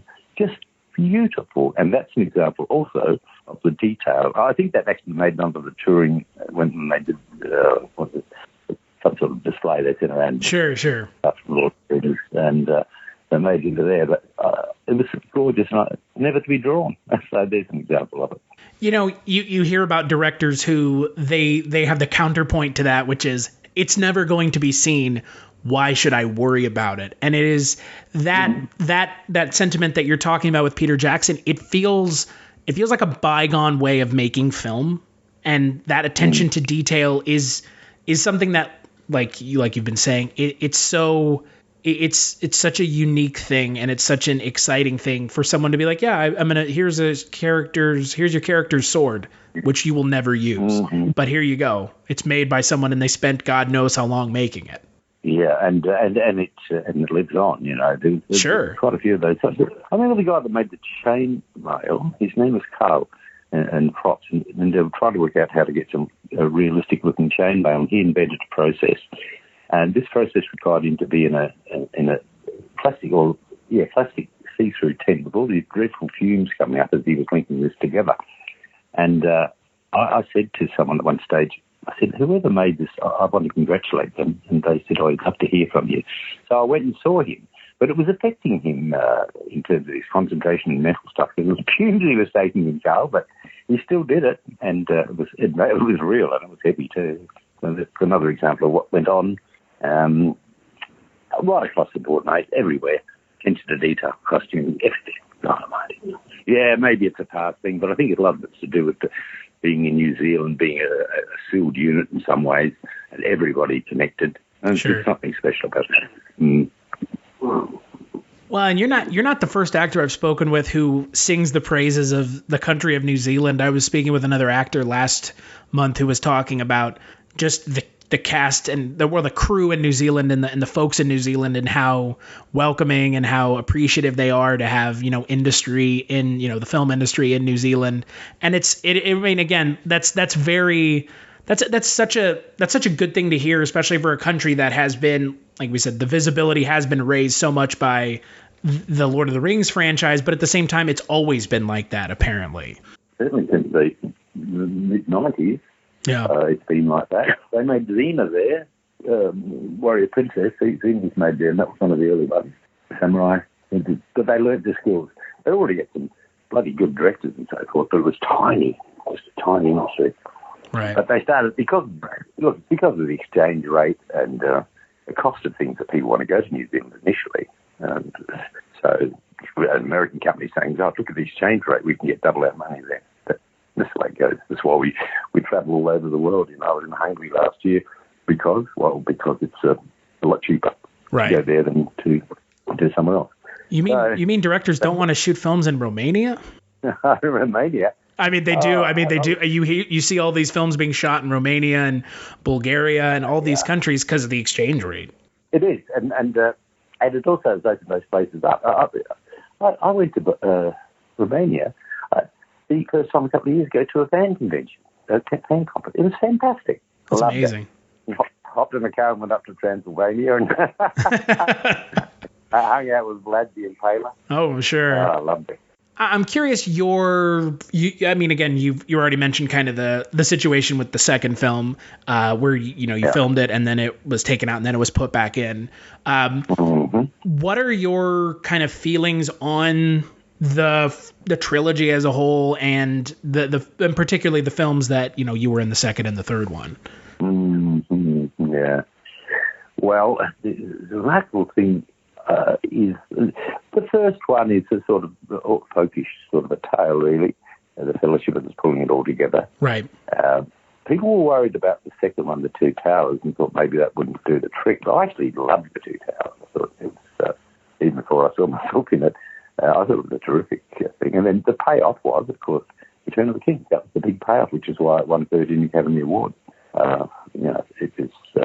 It all came together in the third one. Good. Look, it was a good. It was like a classical structure, a musical structure, if you like. The first movement was lyrical, and then the second movement came in hard and heavy, and then the third one went off triumphant. Right. So yeah, it was a very well constructed trilogy, and they were tweaking it too. They were aware because it had done so well early. They had the money to say, oh my God, it'd be better if we tidied that up for the audience. Hence, me going back to do something with Sean Bean. They did that all the time, and the men of the Fellowship were always going back to New Zealand for the next couple of years. Most people went back and just did tweaking and tidied things up so that the message would be clearer. So that means Jackson did not stop working at all. He just kept looking and looking, and as did the people working with him. And the results, and you're right about the extended are so much better. I felt the 3 hours in the cinema. I didn't feel the 4 hours in the extended. It's just such a better story. It's held together. That's what we watch. I think that's. I would question a fan of the film series who has not watched the extended cut. Bugs crashing your pack's party? Whether they've got paws or sneakers, your pack deserves a home that's protected from pests. That's where Wondercide comes in. Plant-powered protection made with steam-distilled natural essential oils that actually work. It kills and repels fleas, ticks, mosquitoes, and ants without questionable ingredients or overpowering smells. Safe to use around kids and pets when used as directed. Lab-proven to work fast. And proudly made in the USA. We offer sprays for pets, people, homes, and yards.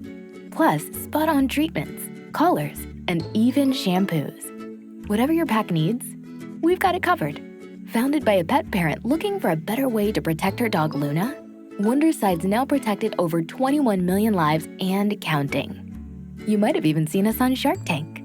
Go to Wonderside.com and use code WONDER20 for 20% off your first order. That's WONDER20 at Wonderside.com. Wonderside. Protect your pack with plant-powered Wonderside today. Because that would be a little odd to me. I know that, when we talk about films that have director's cuts or extended cuts, as far as I'm concerned, kind of the most well-known extended cut of any film are the extended cuts of The Lord of the Rings. Because I can't really think of, off the top of my head at least, a lot of other film franchises who it's almost required to watch the extended cuts versus the theatrical. I know that there are directors who will say, like Ridley Scott with Legend will say watch the director's cut, don't watch the original. This is a little different. This is watch all of the extended. This is the way. Don't even acknowledge the other one, unfortunately. Yeah, yes, you're absolutely right, and it does pay off. And a lot of people binge watch it, still. They go and settle down for the weekend, just 12 hours of Lord of the Rings. Sure. They get in there, whatever they have, their beers or the coffees and their pizzas. Yeah, it still happens a lot. It's one of those things. It's one of those film series that I think everyone needs to see, even if you're not a fan of the genre.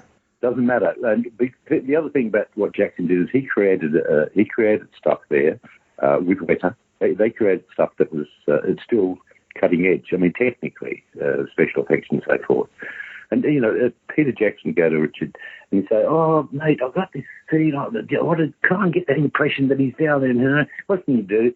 And he'd send them away, and they'd come back with a new piece of software or something or other, or a new idea and old tricks and new gags, always looking. And so he was exploring the whole time. And good enough people around him to Richard Taylor, who ran Weta, is an amazing guy, lovely man. But they'll take it on board. Here we go. And something else would pop up. plus a few of the wonderful old film tricks that I hadn't seen before. There you go. There's a lot of them. There's a lot of them in Lord of the Rings, especially when it comes to the hobbits. A lot of the old school film tricks, which I really appreciate. It was indeed that. Yes, well, all of the the miniatures and the what do they call it? The double C size doubles. Yeah. Oh, and, but we're all involved with that. So if I was doing a scene with Pippin, that the size of me you would see would be actually a giant that we had on stage. He would double me in that scene. We had what are called small people who are not dwarves, they're tiny people, lovely folks, and they would play. When I was doing the scene, they would play Billy Boyd. Right. So there was always this scaling going on. You have to reinforce it on both sides to make sure. It's funny. I'd not thought of that for a while. That's quite a part of it, really. All of that false perspective and stuff. It's good. And what's funny is you look at something like another film franchise that has to use that trick, being like Harry Potter with the character of Hagrid, where he's. It's weird because in Lord of the Rings you never notice it, like you're mentioning with your scenes with some of the hobbits. You never notice that kind of the light peeking through the crack, as it were. But in something like Harry Potter, you do. And again, testament to the quality of filmmakers and cast and crew all coming together to make it as seamless as possible. Yep, absolutely. I agree with you. I'd forgotten myself until I just started to talk about it. That's right. Yeah. Yeah. So there's a fellow called Kieran Chow was the name of the fellow that I worked with most. Wonderful man. We've kept in contact. Well, I've lost contact in the last year or so. Hope he's all right. Anyway, go on. So, we've talked a little bit about kind of, you had mentioned people who weren't, I wouldn't say kids, but, because they're not kids anymore, which makes, me feel out of sorts. Because I think the original film came out in 2000.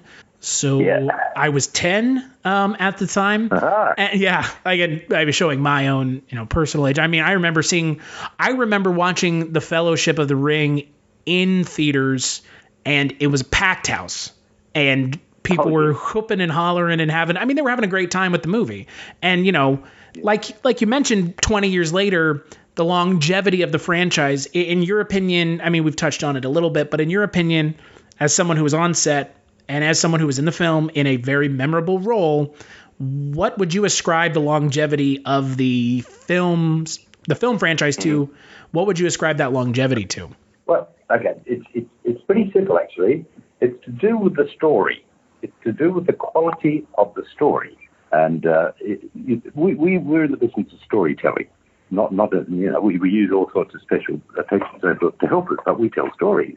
And the Tolkien story is astounding and astonishing, and still is a revelation. And in this day and age, my friend, believe me, if you start to look at the theme of Lord of the Rings and what's going on now, you go, oh my God, it's amazing. Yeah. It's so relevant. The story is the main thing. And I think in any film, why do low-budget independent films go on to become so popular and become blockbusters? Because they tell the story wonderfully well and truthfully. As against something, some blockbuster that doesn't. And you're going, there's a continuity, or oh my God, or whatever. It's such a storytelling and the fact that it was read so beautifully by Jackson, that obviously helps. But because you can do a great story that was done badly, it may not. I think storytelling, and I often come back to this with anything that we do, we're storytellers. Our role as actors is to be part of a story. That was carried out by Peter. Beautiful stuff. Tolkien, hey. Wow. If you have a really good starting point, it makes the adapting of the story a lot easier. But it does put a lot of weight on you to make sure you do a good job. And there are a lot of things that we can point to that have not. I agree, and there was tremendous pressure on Peter. He was all the fans would say, "You can't do this. You're going to stuff it up," and it's ridiculous. But and as I said, including the Tolkien family, although we did finish up having their presence on set, great people. So that's good. The other thing I would say a lot of mainstream American audiences know you from is something that I'm a huge fan of, and I know a lot of people are, is Fringe. And, that show made waves in ways that I think a lot of people weren't expecting. Tell me a little bit about your time on that show and what you brought to the character of Walter Bishop. A complete step in a different direction than the character of Denethor, obviously. Yes. Well, look, to start with, Walter Bishop is a dream role for a character actor. It was just everything that I've ever learned I was able to use, so I loved it. And the writers, who were actually quite brilliant, but they would give me a bit of room to move. Not with the dialogue, I never changed dialogue, but just an interpretation and so forth, and clowning around. And the more that I showed them that I was prepared to do, the more they gave me. And so Walter Bishop constructing this extraordinary character that they'd written it, that they'd created him right at the beginning. When the three creators sat down together, Walter Bishop was, total and complete in their minds. He was. Why do people like to get this? People identify incredibly with Walter Bishop. Why do you think? These crazy old scientists. Why do people identify so much? Well, his humanity, all sorts of reasons. He's funny. He's silly. He's tragic. He's trying to redeem his love with his son, trying to redeem his life, trying to correct his past as much as possible. We all identify with that. And he's also a bit naughty. He's a very naughty boy. So little kids will laugh at him. Old people will go, "Oh yes, I remember that," and the rest will say. And it was also based on in my mind anyway, on the Harvard experiments of the '80s, which were a pretty extraordinary time. And you can just down here, the more trade planes going on. The Harvard experiment, with Timothy Leary and so forth, and Grateful Dead, all that time. That was where that was the time that Walter was a young professional then. So that was quite important actually in planning, and also his drug use, because that's what they did. They experimented with the drugs. It's very interesting how we got away with that. I remember because drug taking was found on a bit in network television, and so you'd wonder. But there was one occasion, I think it was Brown Betty, where it started off with this big bomb going like and the smoke coming up, and he just smoked a bomb on network television, and got as high as a kite. That was the sort of thing we did and went off into.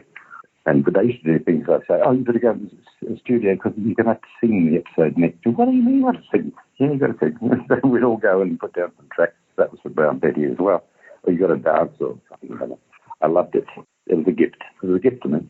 And you mentioned helping hone the character and really tuning into what made the character special. And, like I said, I've read about how kind of involved you were in helping to continue to fine tune the character. How important was that to you as someone who is, there's a network television show, you're a, series regular. I mean, how important was it for you to make sure that role that you're in is as deep and as full as possible? Okay, that's a very good question, because there's with stories there's always an arc, right? A big arc, and there's many arcs within the stories, and every scene has an arc, which is not often acknowledged. So what the writers were able to do is have a vision of the arc, and obviously it's flexible, it changes in time, but they were always conscious of. And if they did something where there was an issue by some slip, they'll come up with something, and Walter would say something that he wouldn't, because he clarified that 2 episodes ago. You go, what? Oh, sorry, right, yes, okay. So they were very ready to not have us doing sort of redundant dialogue and so forth.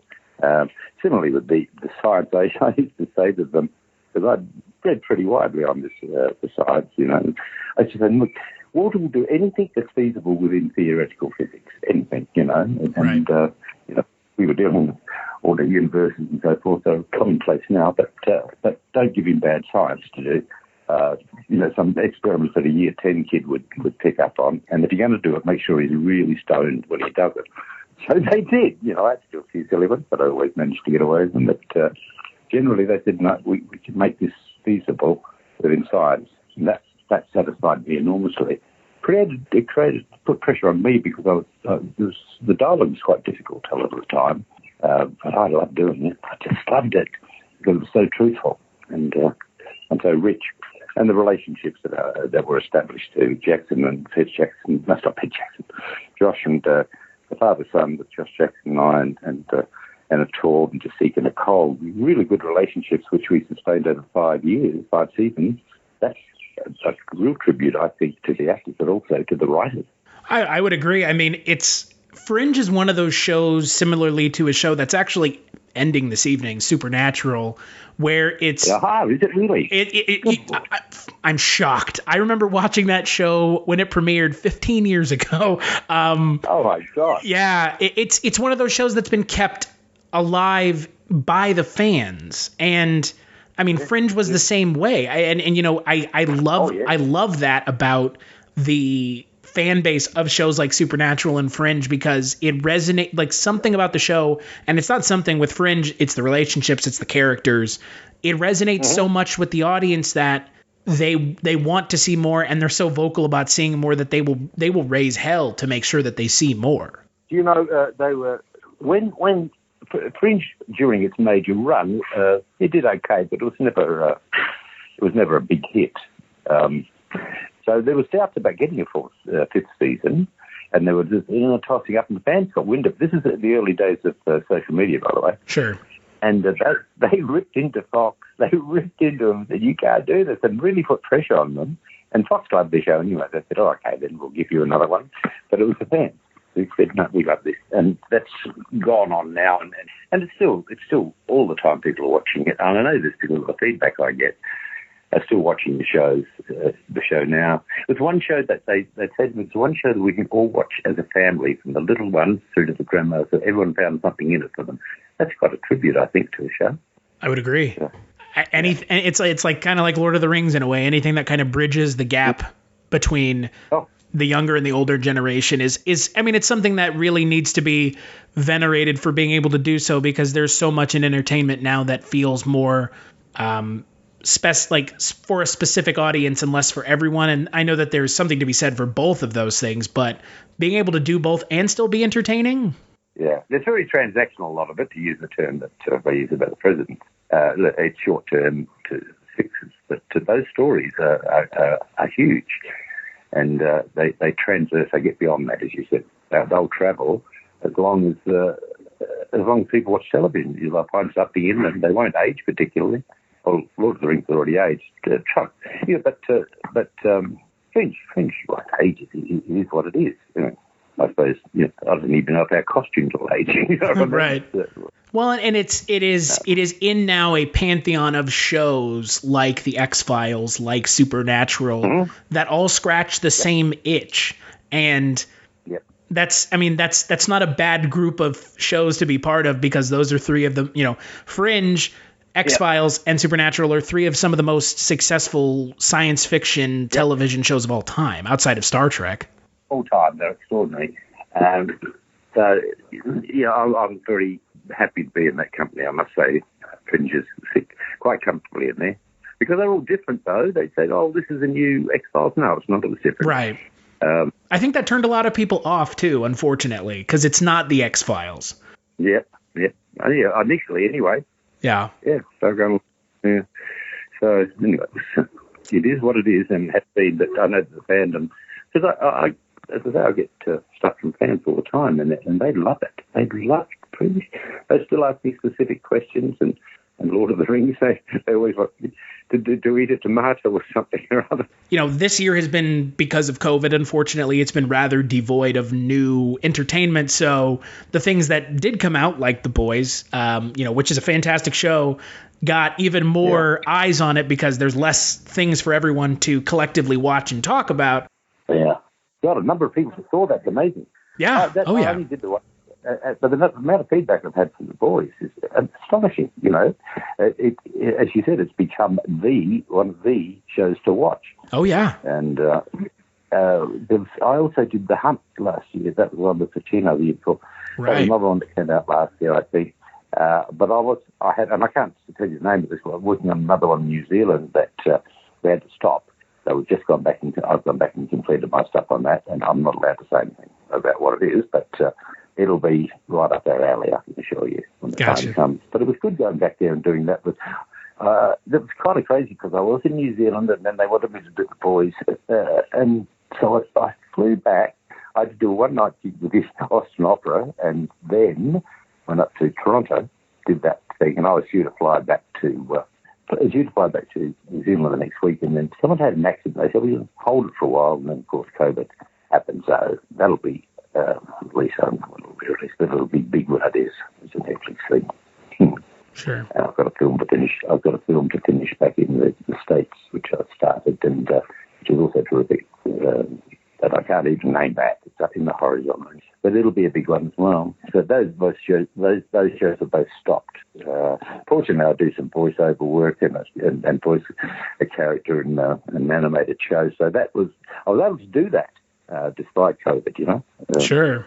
Well, I was going to ask you. You know, this is kind of the question I've been asking everyone now, obviously, since COVID is such an unfortunate kind of reality that we're all dealing with in our own way. For you as an actor, what has it been like, you know, dealing with COVID and also kind of seeing other people that you work with in the industry dealing with it? I mean, how is it? I mean, I know it's changed the industry, but for someone like yourself, how has it changed the industry for you personally?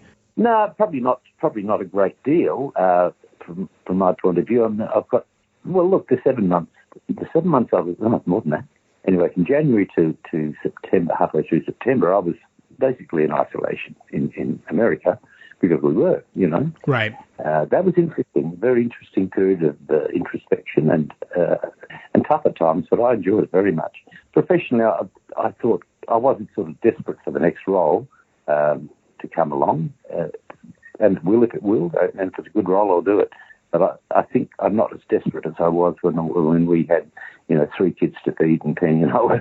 Sure. So there's a difference now. I still love it, but it has a different urge to it than it did when I had to do it for money. So it's still good. And I still think, you know, for years, for all my life, I've said, I still think my best work's ahead of me. I still say it. Something will come up and I'll go, yes, thank you. It's almost like another Walter Bishop or something. Sure. We'll see. Maybe it won't. Who knows? Either way. But I'm back in Australia at present for the first time in ages, and it's good to be home for a while. You know, I hadn't seen my wife since January. That was a long time. Wow. But it's good to be home here, and I'll go back to America and complete this film as soon as we can. I don't know. The days keep changing because of obvious reasons. You know.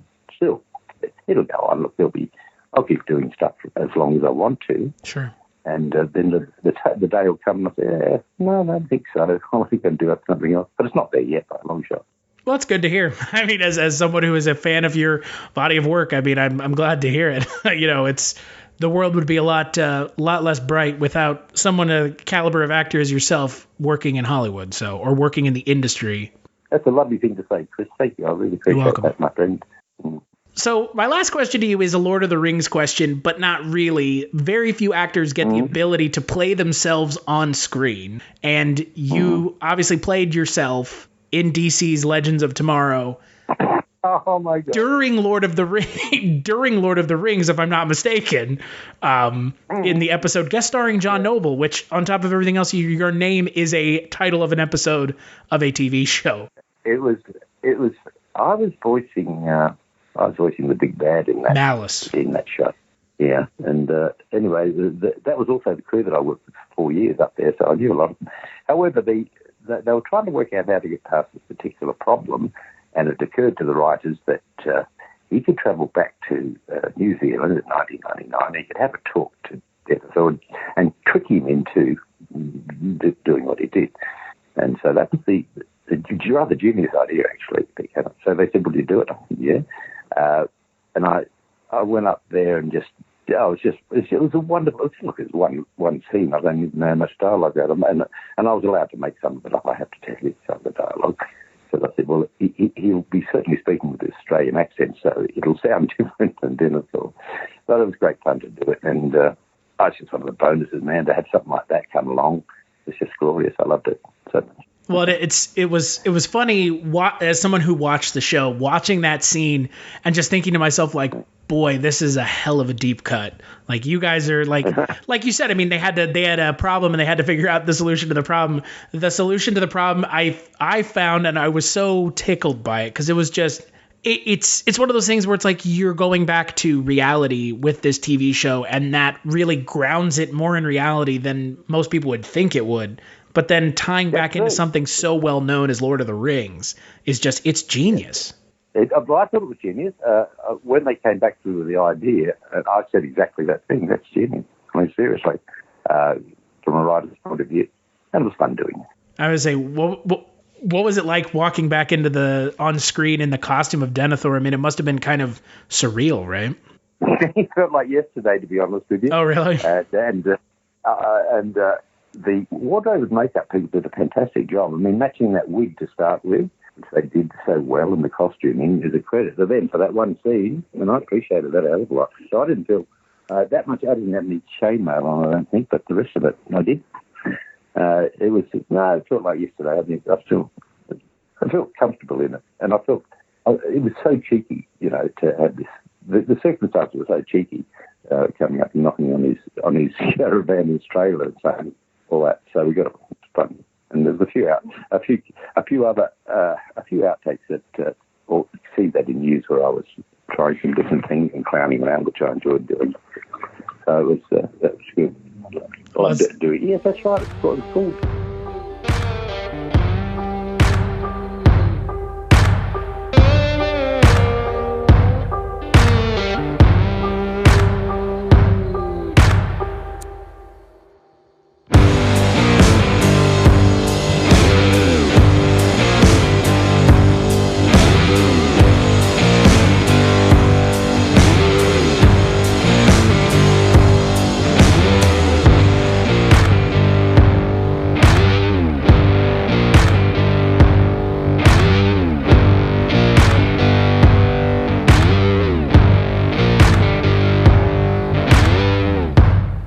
So big thanks to John Noble for sitting down and talking with me about Lord of the Rings and everything else under the sun.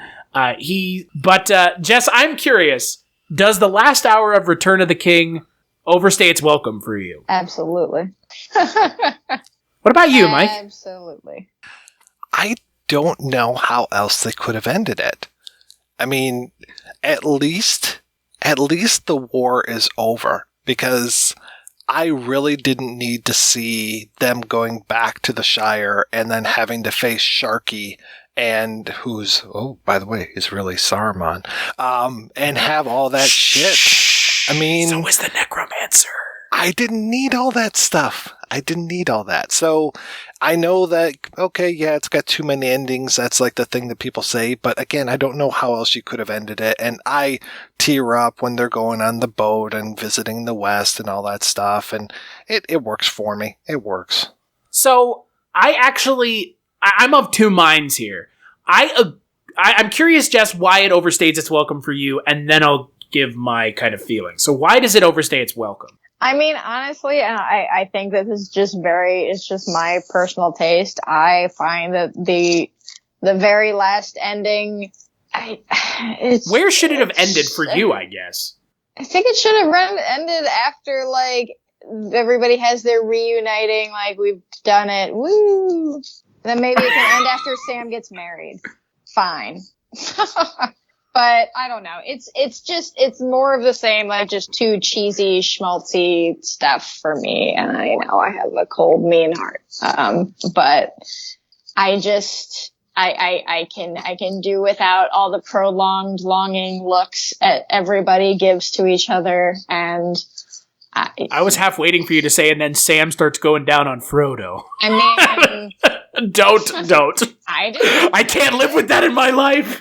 I don't think that's fan fiction everywhere. Well, I mean, here's the thing. First off, Sam and Frodo, like, come on, guys, like. Oh, I think it's pretty obvious. Yeah, I mean, yeah, Sam gets married at the end, but he's awfully sad that Frodo leaves. Yeah. Look, here's the thing. Homoeroticism and homosexual undertones aside, the friendship that Sam and Frodo have is the kind of friendship that anyone would hope to have with their best friend, right? I mean, that's the friendship you hope you have with one of your best friends, where they are ride or die until the end, till the last moment. So, it is a little wink, wink. Him, like, staring at me longingly and calling me, like, Miss Jess, I'm out. Well, he is Frodo's gardener, technically. I think Jess does unrequited male love make you uncomfortable? No, not at all. I know, I'm just being facetious. Of emotion does. I will say I completely understand where you're coming from, Jess, when it comes to the kind of more saccharine, quote-unquote, moments of the finale. But I will also 100% agree with Mike, and I lean more in that camp, is how else were they going to end this movie? This movie, up until the final act of this film, which I would say encompasses kind of the tossing of the ring into Mount Doom, and then you get to see every character given a moment to wrap up their story. Mm-hmm. And look, I hate to break it to anyone. I'm not talking about you, Jess. I'm talking about other people who just bitch about it being an hour too long.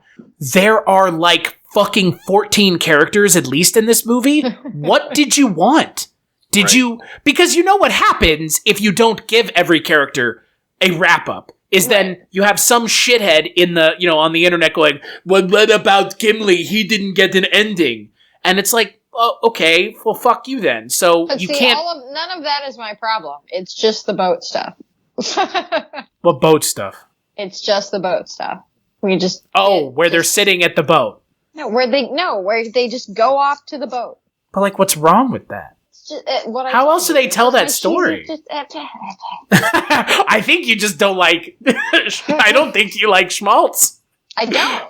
I mean, hey, it's fine. I mean, I get it. I do not like schmaltz. What? I mean, I get it. How many movies on here that I have liked have been schmaltzy? None. No, I completely get it. And I mean, again, I don't think, Mike, you're going to disagree with me. The last 45 minutes of this movie are pretty, like, heavy-handed with the emotion. Mm-hmm. But here's the thing. I don't just, like, I'm not assuming anything. But if you didn't get emotionally invested in some of these characters, it's going to be kind of hard for them to appeal to you at the end, right? I mean, yeah, I guess. Yeah. So, like, I get it. I mean, look, I understand. It's very much in the way that it's shot, the way that it's presented, the music. It's very ethereal and dreamlike. It's just all just so orchestrated and feels very intentional, and it pulls on your heartstrings. Like, that's, you see Frodo and Merry and Pippin and Gandalf, and they're all back together, and they're all changed, but at the same time, they're all the same. Like, I get it, and I understand the sentiment that the ending is too long. I understand that there are people that aren't huge fans, and I get it, but at the same time, I honestly think there was no other way that they could end it if they wanted to give every character a proper send-off. Mm-hmm. And you've been with these characters for 11 hours. That's not an insignificant amount of time. You have to close their stories out, each and every one. And to Peter Jackson's credit, they close out every single story. This movie is 51 minutes longer than the theatrical cut.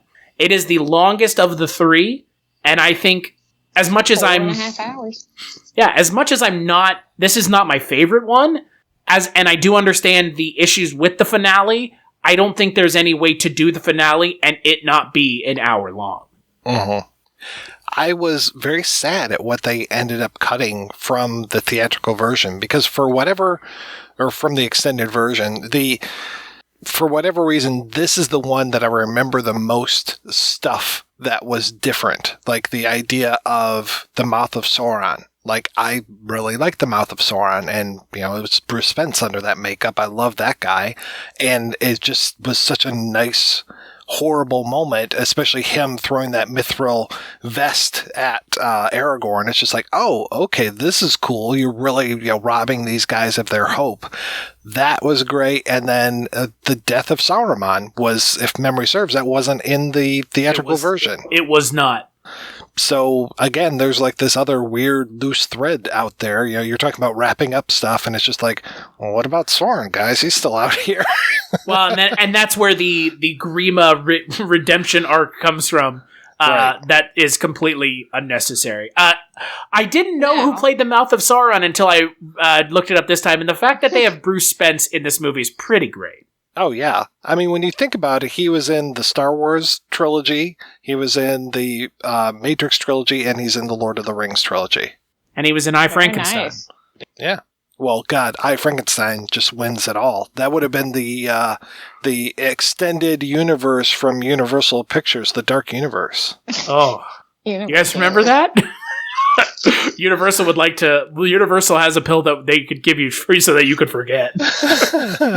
Surprising to nobody, my favorite parts of these movies are all with the, with Saruman, with the more creepy, pretty much anything to deal with the Eye of Saruman, all of that are my favorite parts of the movie. Because I like dark shit. I like Ralph Bakshi's Lord of the Rings. I was so confused as a kid reading these books. The Saruman thing was just fucking with my head. Well, did you know that the wizards aren't actually wizards? They're actually angels? Oh, yeah, I saw that YouTube video. Yeah, the Istari. Technically, Gandalf is a angel, not a human, so there is that. You had mentioned, Jess, the horror aspects of this movie, and this one has more than the last one does, with everything that takes place in Cirith Ungol, which is where Shelob lives. Right, and I love everything that takes place like in the ethereal realm when someone's wearing the ring. I love all that stuff. I think that, and I love all the music that is accompanied. I mean, I like the scores big time in all three of these movies, and I especially like the music that comes out of those moments because you're getting a lot of that more like melodic, ethereal sounding music. But yeah, I really enjoy all of that. And, I honestly, like we said earlier, the whole story with Boromir and his brothers, I enjoyed that aspects of the movie as well. I would like to see more of that stuff. And I guess that's just me like leaning more into my, like, I want to see this like really big, this turmoil conflict with these people and this creepy the creepy dead side of the world. I mean, that we didn't really talk about it, but the one scene that sticks out to me from all of these movies is when they're walking through and pardon me, I am not at all up to date on what everything is called in this. How dare you offend us ahead of time? Hours of this. Whatever the place is where they're walking and it's all the bodies that are under the water. Oh, the swamps. You mean where Peter Jackson not so slyly pays homage to fucking Sam Raimi with some Evil Dead monsters under the water. Yep. Yeah, I love that sequence. I love the way like the bodies under the water are creepy. The monsters, like I like getting to see the sort of like quote unquote wildlife of the of Middle Earth. I like seeing all of that. It's honestly it really is just comes down to the schmaltz. So I'm sorry guys. You guys are evidently more schmaltzy. Well, I mean, also, again, to be fair, the third one is the schmaltzy one. Because the finale of the film is... Well, yeah, and it has to be, and I understand that, and I get that, it's fine, it is what it is, it's just not my bag. Well, speaking of bags, Mike, what is... if there is something in the Lord of the Rings franchise that is not your bag, since we have spoken so glowingly, I think the three of us have spoken rather glowingly of the franchise... In the three films, is there anything jump out to you as not something you are a huge fan of? I wish that Legolas hadn't killed the elephants. I like the elephants, and I don't see them as being inherently evil. Yeah. All of the horses and elephants and various other creatures that were being ridden into battle. Yeah. Yeah. And the CG around that point is probably some of the weaker stuff when he's like basically turns into a superhero at that point. But I I was noticing how they were trying to integrate real footage of him into there. So I was like, all right, this works for what it is. I mean, how else are you going to get him to go up a 40-story or 4-story elephant or olifant? If it were 40 stories, it'd be like, oh, it's real over now. Yeah. There goes Minas Tirith. I will say, the battle at Minas Tirith, it's not as good, right? I mean, it's not supposed to be, obviously. Right. It's Pippin and Gandalf kind of just... the fight at Minas Tirith is, in my opinion, kind of what we see Jackson doing in the Hobbit films. Well, it goes on for a long time, and it's got several stages to it. So, like, when they're lobbing the heads over the wall, I was like, oh, that's pretty badass. But then, like, once the Rohirrim show up and stuff, it's just like, okay.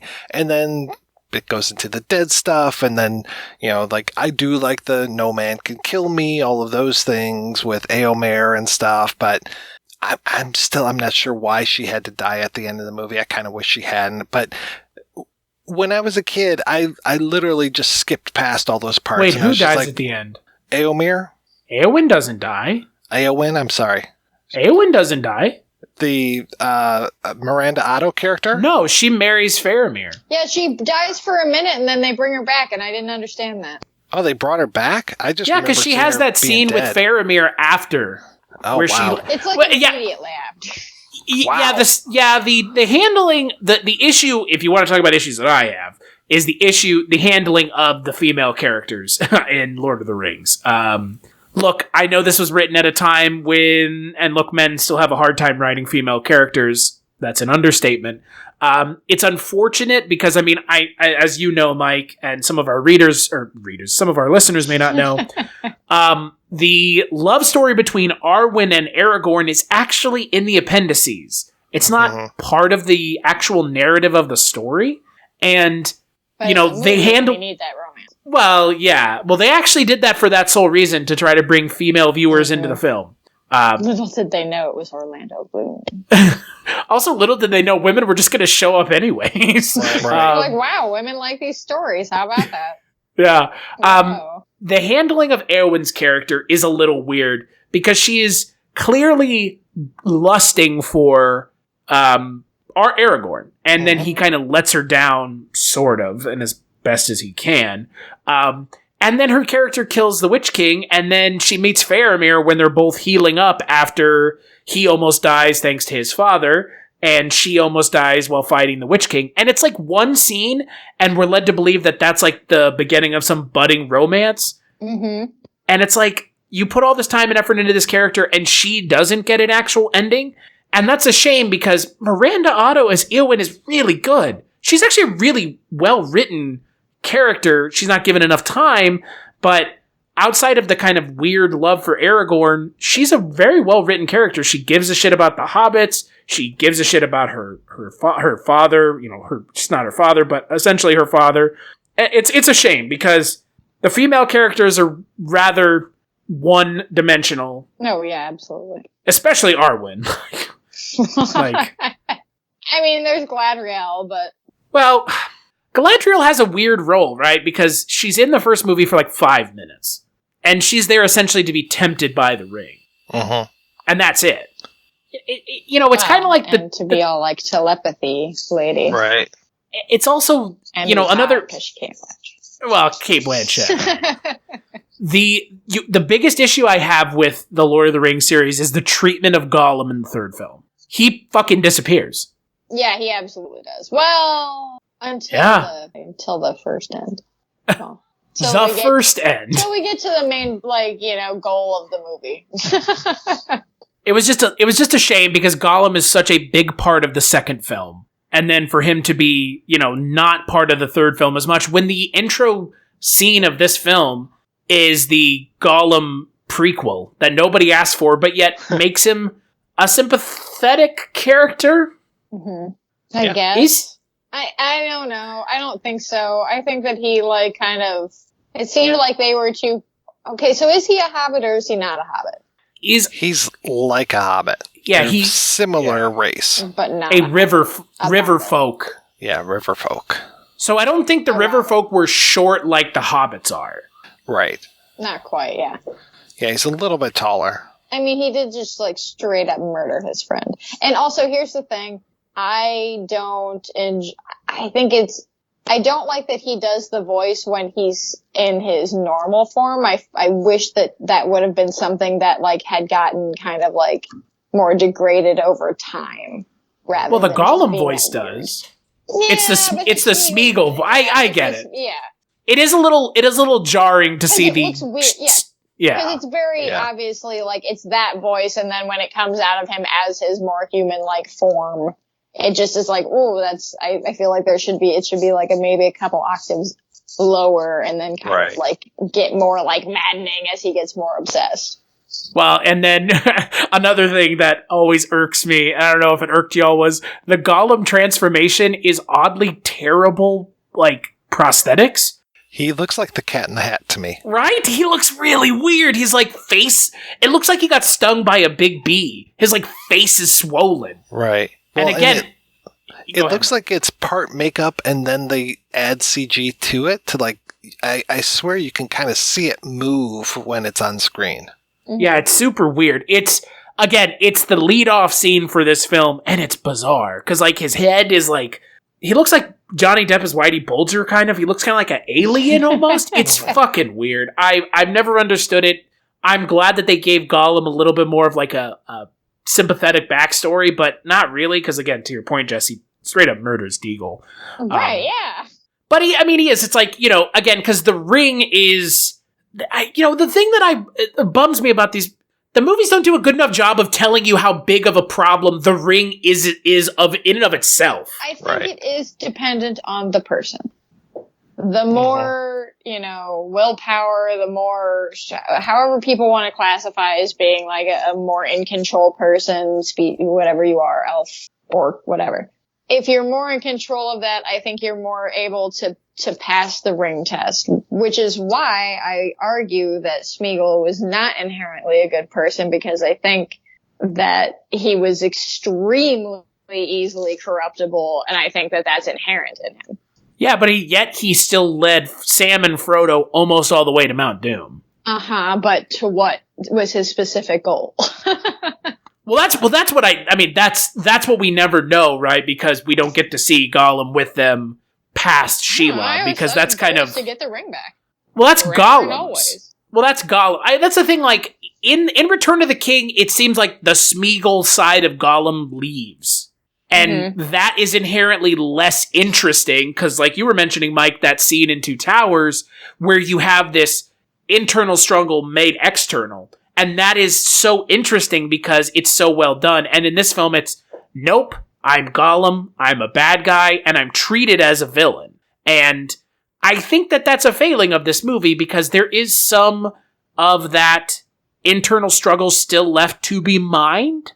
And instead of mining it, they just go, he's Gollum now, treat him like a villain. And it's unfortunate because, as we've seen in Two Towers, while he does commit a deplorable act in killing his cousin, he still is leading Sam and Frodo to Mount Doom. Yes, to your point, Jess, he does want the ring back, but at the same time, that internal struggle inside of him is there, and all of a sudden in Return of the King, it's gone, and that's a shame. Yeah, because they just needed like a villain to be in that role and to give some kind of like one last challenge to Frodo. Well, it's weird. They gave in this film versus Two Towers, they gave every character in this film, at least the character groups, they gave them their own like mini villain. Because you have Denethor, who's clearly the villain of that story. You have, I guess for Aragorn, it would be the main evil, or I guess you could say it is the King of the Dead. And then Frodo and Sam, it's Shelob. So it's weird that in this film they kind of give everybody a secondary villain to go after, because in the second film it was all kind of just leading towards a direction as opposed to towards a specific villain encounter. Uh-huh. Well, it almost feels like a video game in that sense, right? Where it's like the closer you get to your end goal of the level, the more the more monsters and bad guys keep popping up that you have to get through. Yeah, I mean it's very similar to video game kind of structuring. It's like, and here's the side villain, or here's kind of the penultimate villain. Underboss, yeah. Yeah.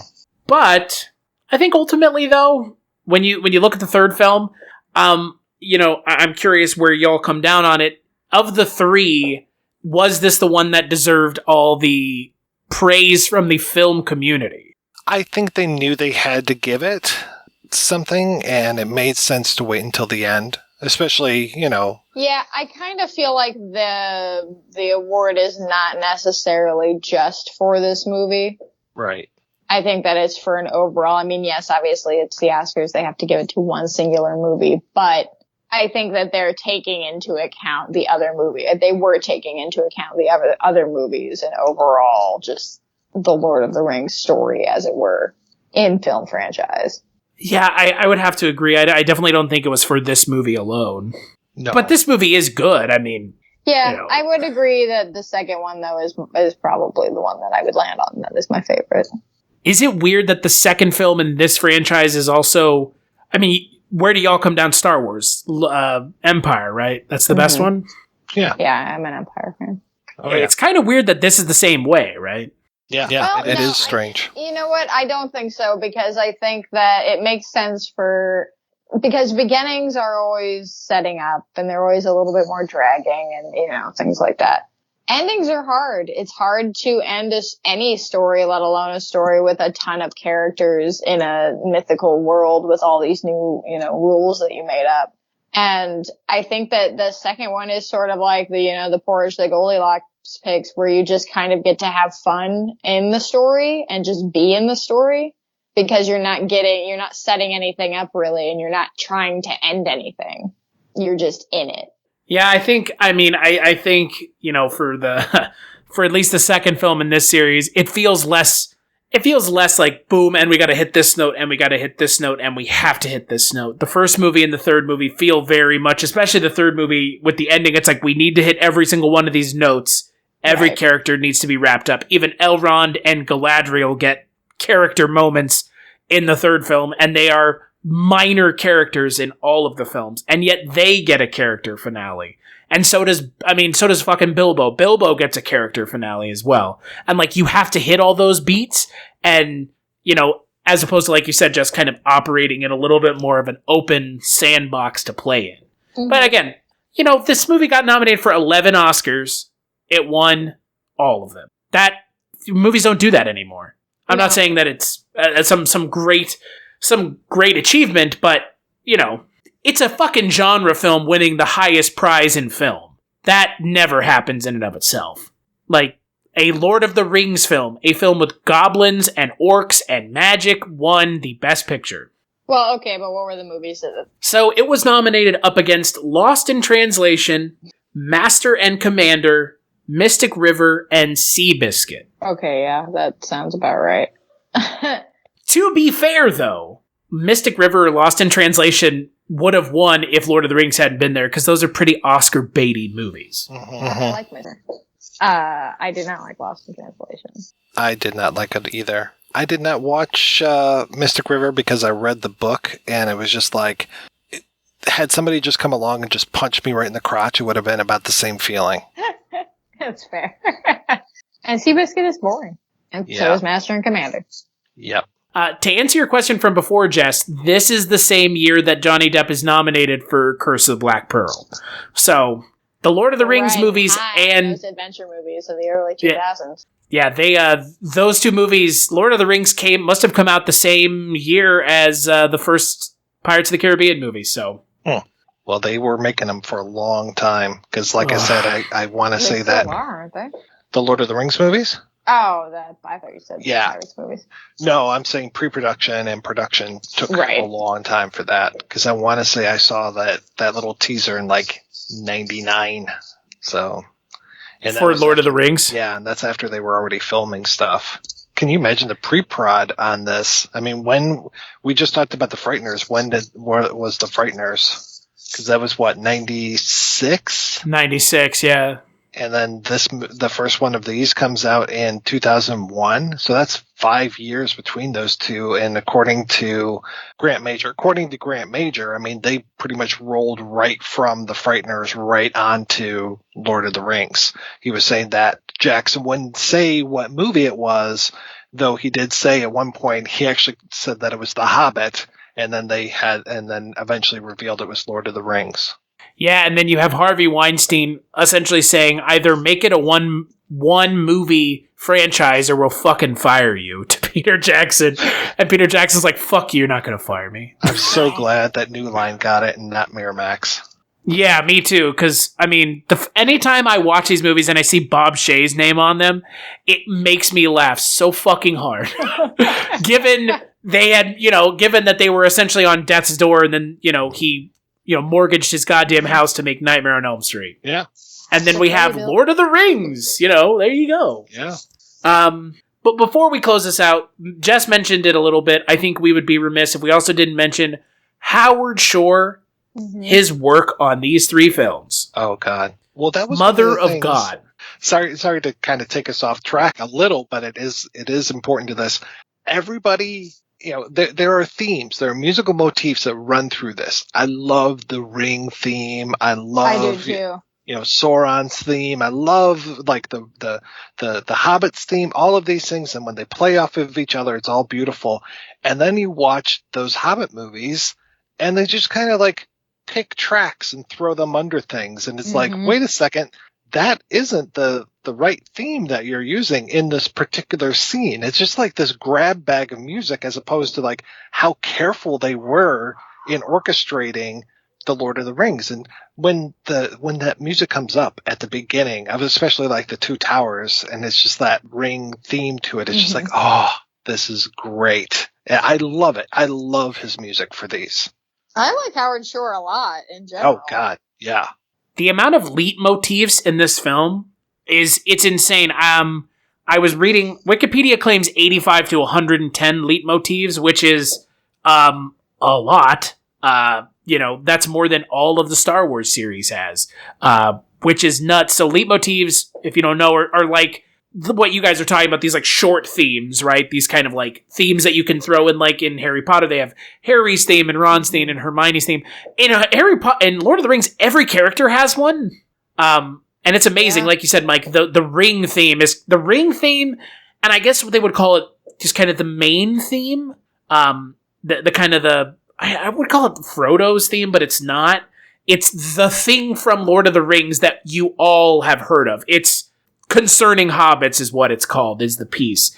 And I would put it up there with any of the stuff that John Williams has done in how good it is.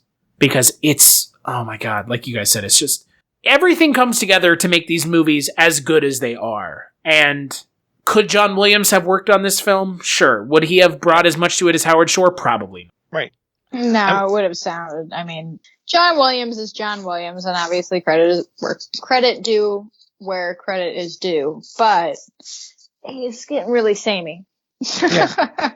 It would have been kind of a retread, in my opinion, had John Williams magically done the score for this. It would have sounded a little Raiders of the Lost Ark-ish. The Ark had its own theme. It would have been very similar to the Rings theme. Battle scenes would have sounded like something out of, Star Wars or Raiders. So, yeah, I appreciate what Howard Shore did, and it was so different than the other things that he had done at that time. And yet, it all works, and that's a good thing. And you read kind of some of the opinions of Christopher Tolkien has come out and said that he doesn't like the retelling of the story. And you've had people come out and say that this is not accurate to the books. And look, I, as someone who has watched many a thing that I love in literary form being butchered and beaten into a pulp and then put back together as a hamburger and said, oh, this is Wagyu beef, this is delicious. It's like, no, it's not. You're fucking lying to me. I will say that as someone who has read the books, I don't have a very strong opinion on the books. It does a good enough job that it's its own thing. Like, I don't really hold it against the film that it makes changes, because as far as I'm concerned, the changes work. and it's a goddamn achievement technically and from storytelling, and Peter Jackson should have left it at that and never made The Hobbit. Yeah. Go ahead, produce The Hobbit, let Guillermo del Toro direct the 2 movies that you're going to do. Don't break it into 3. I would have loved to have seen what Guillermo del Toro could have done with that. And I wonder what parts of his script get used, because he does still have script credit on, I think, at least the first 2. I know he does on the first one. And yeah, I agree with you. You know, it is kind of weird taking a step back over, you know, almost 20 years later and looking at this franchise, because in 2003, none of us knew that we were eventually going to get the Hobbit films. Mm-hmm. And I don't think Peter Jackson, frankly, realized that he was going to be the one doing it. I think he kind of left. If everything is to be believed, they wanted to make the Hobbit first, and then they said, nah, let's do Lord of the Rings. And then Guillermo came along, and then it just never went anywhere. And it's such a fucking shame. Yeah. Such a shame. It's one of those great might have beens. Yeah. But you know what? In regards to at least the casting for the main character to the one that we see in this film, Martin Freeman does a good enough job as Bilbo Baggins. Yeah. I mean, I like Martin. He's great. I only saw the first Hobbit movie, so. And it would be unfortunate if we never got to see Sylvester McCoy as Radagast, who's like one of the best parts of those movies. Yeah, so, I agree. But yeah, you know, it is a shame because again, it's a little Lucas-y going back and kind of making your own thing and fixing the story and adding. It's like we just don't need it. It stands on its own, man. So what would you give the franchise, Mike, the 3 films, out of 5? Oh, I'd give it a 5 out of 5. This is one that I go back to very often. If it's on TV, we'll generally flip it on. And going back and watching all 3 movies back to back, I mean, that's something that we do, I can't say annually, but at least every other year we'll get together and watch all 3 movies back to back for a day. What about you, Jess? I would probably give it 4.5 out of 5, just because I don't absolutely love it, but I can't. I mean, yeah, they're great movies. Technically, story-wise, everything goes together. Acting, everything's great. So yeah, 4.5 out of 5. Yeah, I'm with both of you. I mean, I understand where you're coming from, Jess, but at the same time, I'm with Mike. I'm gonna have to give it a 5. You know, aside from some of the issues that I have and some of the issues that we kind of all have made very obvious, it is now, as far as I'm concerned, unless, like you mentioned, Mike, Amazon does something to thoroughly screw the fucking pooch. This is, in my opinion, the trilogy that all other trilogies should aspire to be. Mm-hmm. Because as much as I like the second film, the first and the third film are still pretty good. And I'm not sure I could say that for Star Wars. I know that might piss a lot of people off, but Return of the Jedi, it's all about selling teddy bears. So, you know, I'm not saying it's a terrible movie, but I think this trilogy stands heads and shoulders above Star Wars, even notwithstanding what's been going on with Star Wars in the last 10 years since Disney bought it. I think this trilogy hangs together better. I think it does everything together better. And I think ultimately, at the end of the day, the things that Peter Jackson achieved in, like you mentioned, Jess, a technical masterpiece, don't take away from the storytelling of the film. And so many times you have these films like The Revenant. Oh, they shot it in natural light. And it's like, I don't give a fuck if the story... Right. I don't give a fuck if the story is not interesting. Like, you could have filmed it on a hand-cranked fucking camera, only lit by a candlelight in a dark room underneath New York in the subways with a bunch of hobos pretending to be Lord of the Rings characters. I mean, technically, it's got to have a story. Otherwise, it's just technically impressive. And films that are technically impressive end up paving the way for films that do both. Right. So, yeah, so let's take a break and we'll play a preview for the first Kulturecast of December. That's right. On the next episode of the Kulturecast, we're going to be talking about Like Father, Like Son. It's a body swapping movie. Oh, and that's what we're going to be talking about in December. Body swapping movies. Freaky Friday, Like Father, Like Son. A new movie that came out this year. Maybe. We'll see. There's a lot of body swap movies out there, and most of these are from the 80s. I'm sorry in advance. Mostly from, like, the same 2 years in the 80s. Right. Yeah, like father, like son, vice versa, dream a little dream, 18 again. Come on. Kirk Cameron's in there at one point? Boy. Mike's favorite, Kirk Cameron. I just respect his beliefs, and I think it takes a lot of courage for a true Christian to stand up in the cesspool of Hollywood. Oh, shit. All right. How bad did that hurt? How bad did that hurt to say, even if it was jokingly? It's kind of easy because it's so much fun to make fun of those folks. It's true. Yeah. So, when you're not here making fun of Kirk Cameron, Mike, where can people find you? What's going on at the projection booth? Oh, man. December is this weird grab bag month that's coming up. I'm talking about all kinds of strange things, like The Finks, which is a rock and roll movie where teenagers break into Albania, talking about Brazil, talking about With Nail and I, the Mick Travis trilogy, and there's one other one out there, and I'm trying to remember what it is, but regardless, it's a fun month. And then after that, we get back into theme month starting in January. What about you, Jess? You can find me on Twitter at writer Jess Byard. Everything I do pretty much goes there. You can hear Chris and I on our other podcast, the Scary Stories We Tell podcast, where we talk about things true crime and other fringe topic related, some cryptids, ghosts, all kinds of fun stuff. And on our other podcast that Chris forgets, the One Season Show, where we talk about TV that lasted only one season. Well, see, he forgets the show. He forgot that he was on an episode of mine in December. I was waiting for him to correct me. I wasn't going to correct you. Wow. Wanted to make sure that honest to God, I didn't know if it was like recording in December and releasing later down the road, because unlike myself, you're better prepared. I'm almost a little too prepared because that was 3 weeks ago we recorded that episode. So yes, you'll hear about crumbs, and Jesus Shows You the Way to the Highway as well. And Chris is on there, and Mark Begley's on there, and it was a fun time. Okay, here's the fucking crazy thing. I thought you were talking about the other episode you invited me to be on. Which one was that? So, the wolf one? Did you invite me to be on some movie about a guy and a wolf? Oh, that's next year. Yeah. See, I thought you were talking about that. Oh, no. Never Cry Wolf. Yeah. I thought you were talking about that. Not Crumbs. Or Crumbs and Jesus Showed Me the Way to the Highway. Yeah. Yeah. No, see, I wasn't going to interrupt you because I thought you were talking about something else. So, okay. That's fuck me. Yeah, but I am on an episode, and it was a good one. And Mark Begley's super cool. And you're actually going to hear him next month on the Kulturecast. Super out of his depth, as he would say. So, which is a good thing. But as for me, you can find me on Twitter. I have changed my Twitter handle because Casualty Chris, probably not the best Twitter handle during a pandemic. Forgive me, it was only for the Tales from the Crypt podcast. I have now changed my Twitter handle to and Jess always gets a good laugh out of this one, @Christmas Claus. It is... I didn't know It's true. Yeah, you can change your actual handle. Wow. Yeah, you can change it whenever you want. You go into the settings. And then you go to profile and just... Yeah.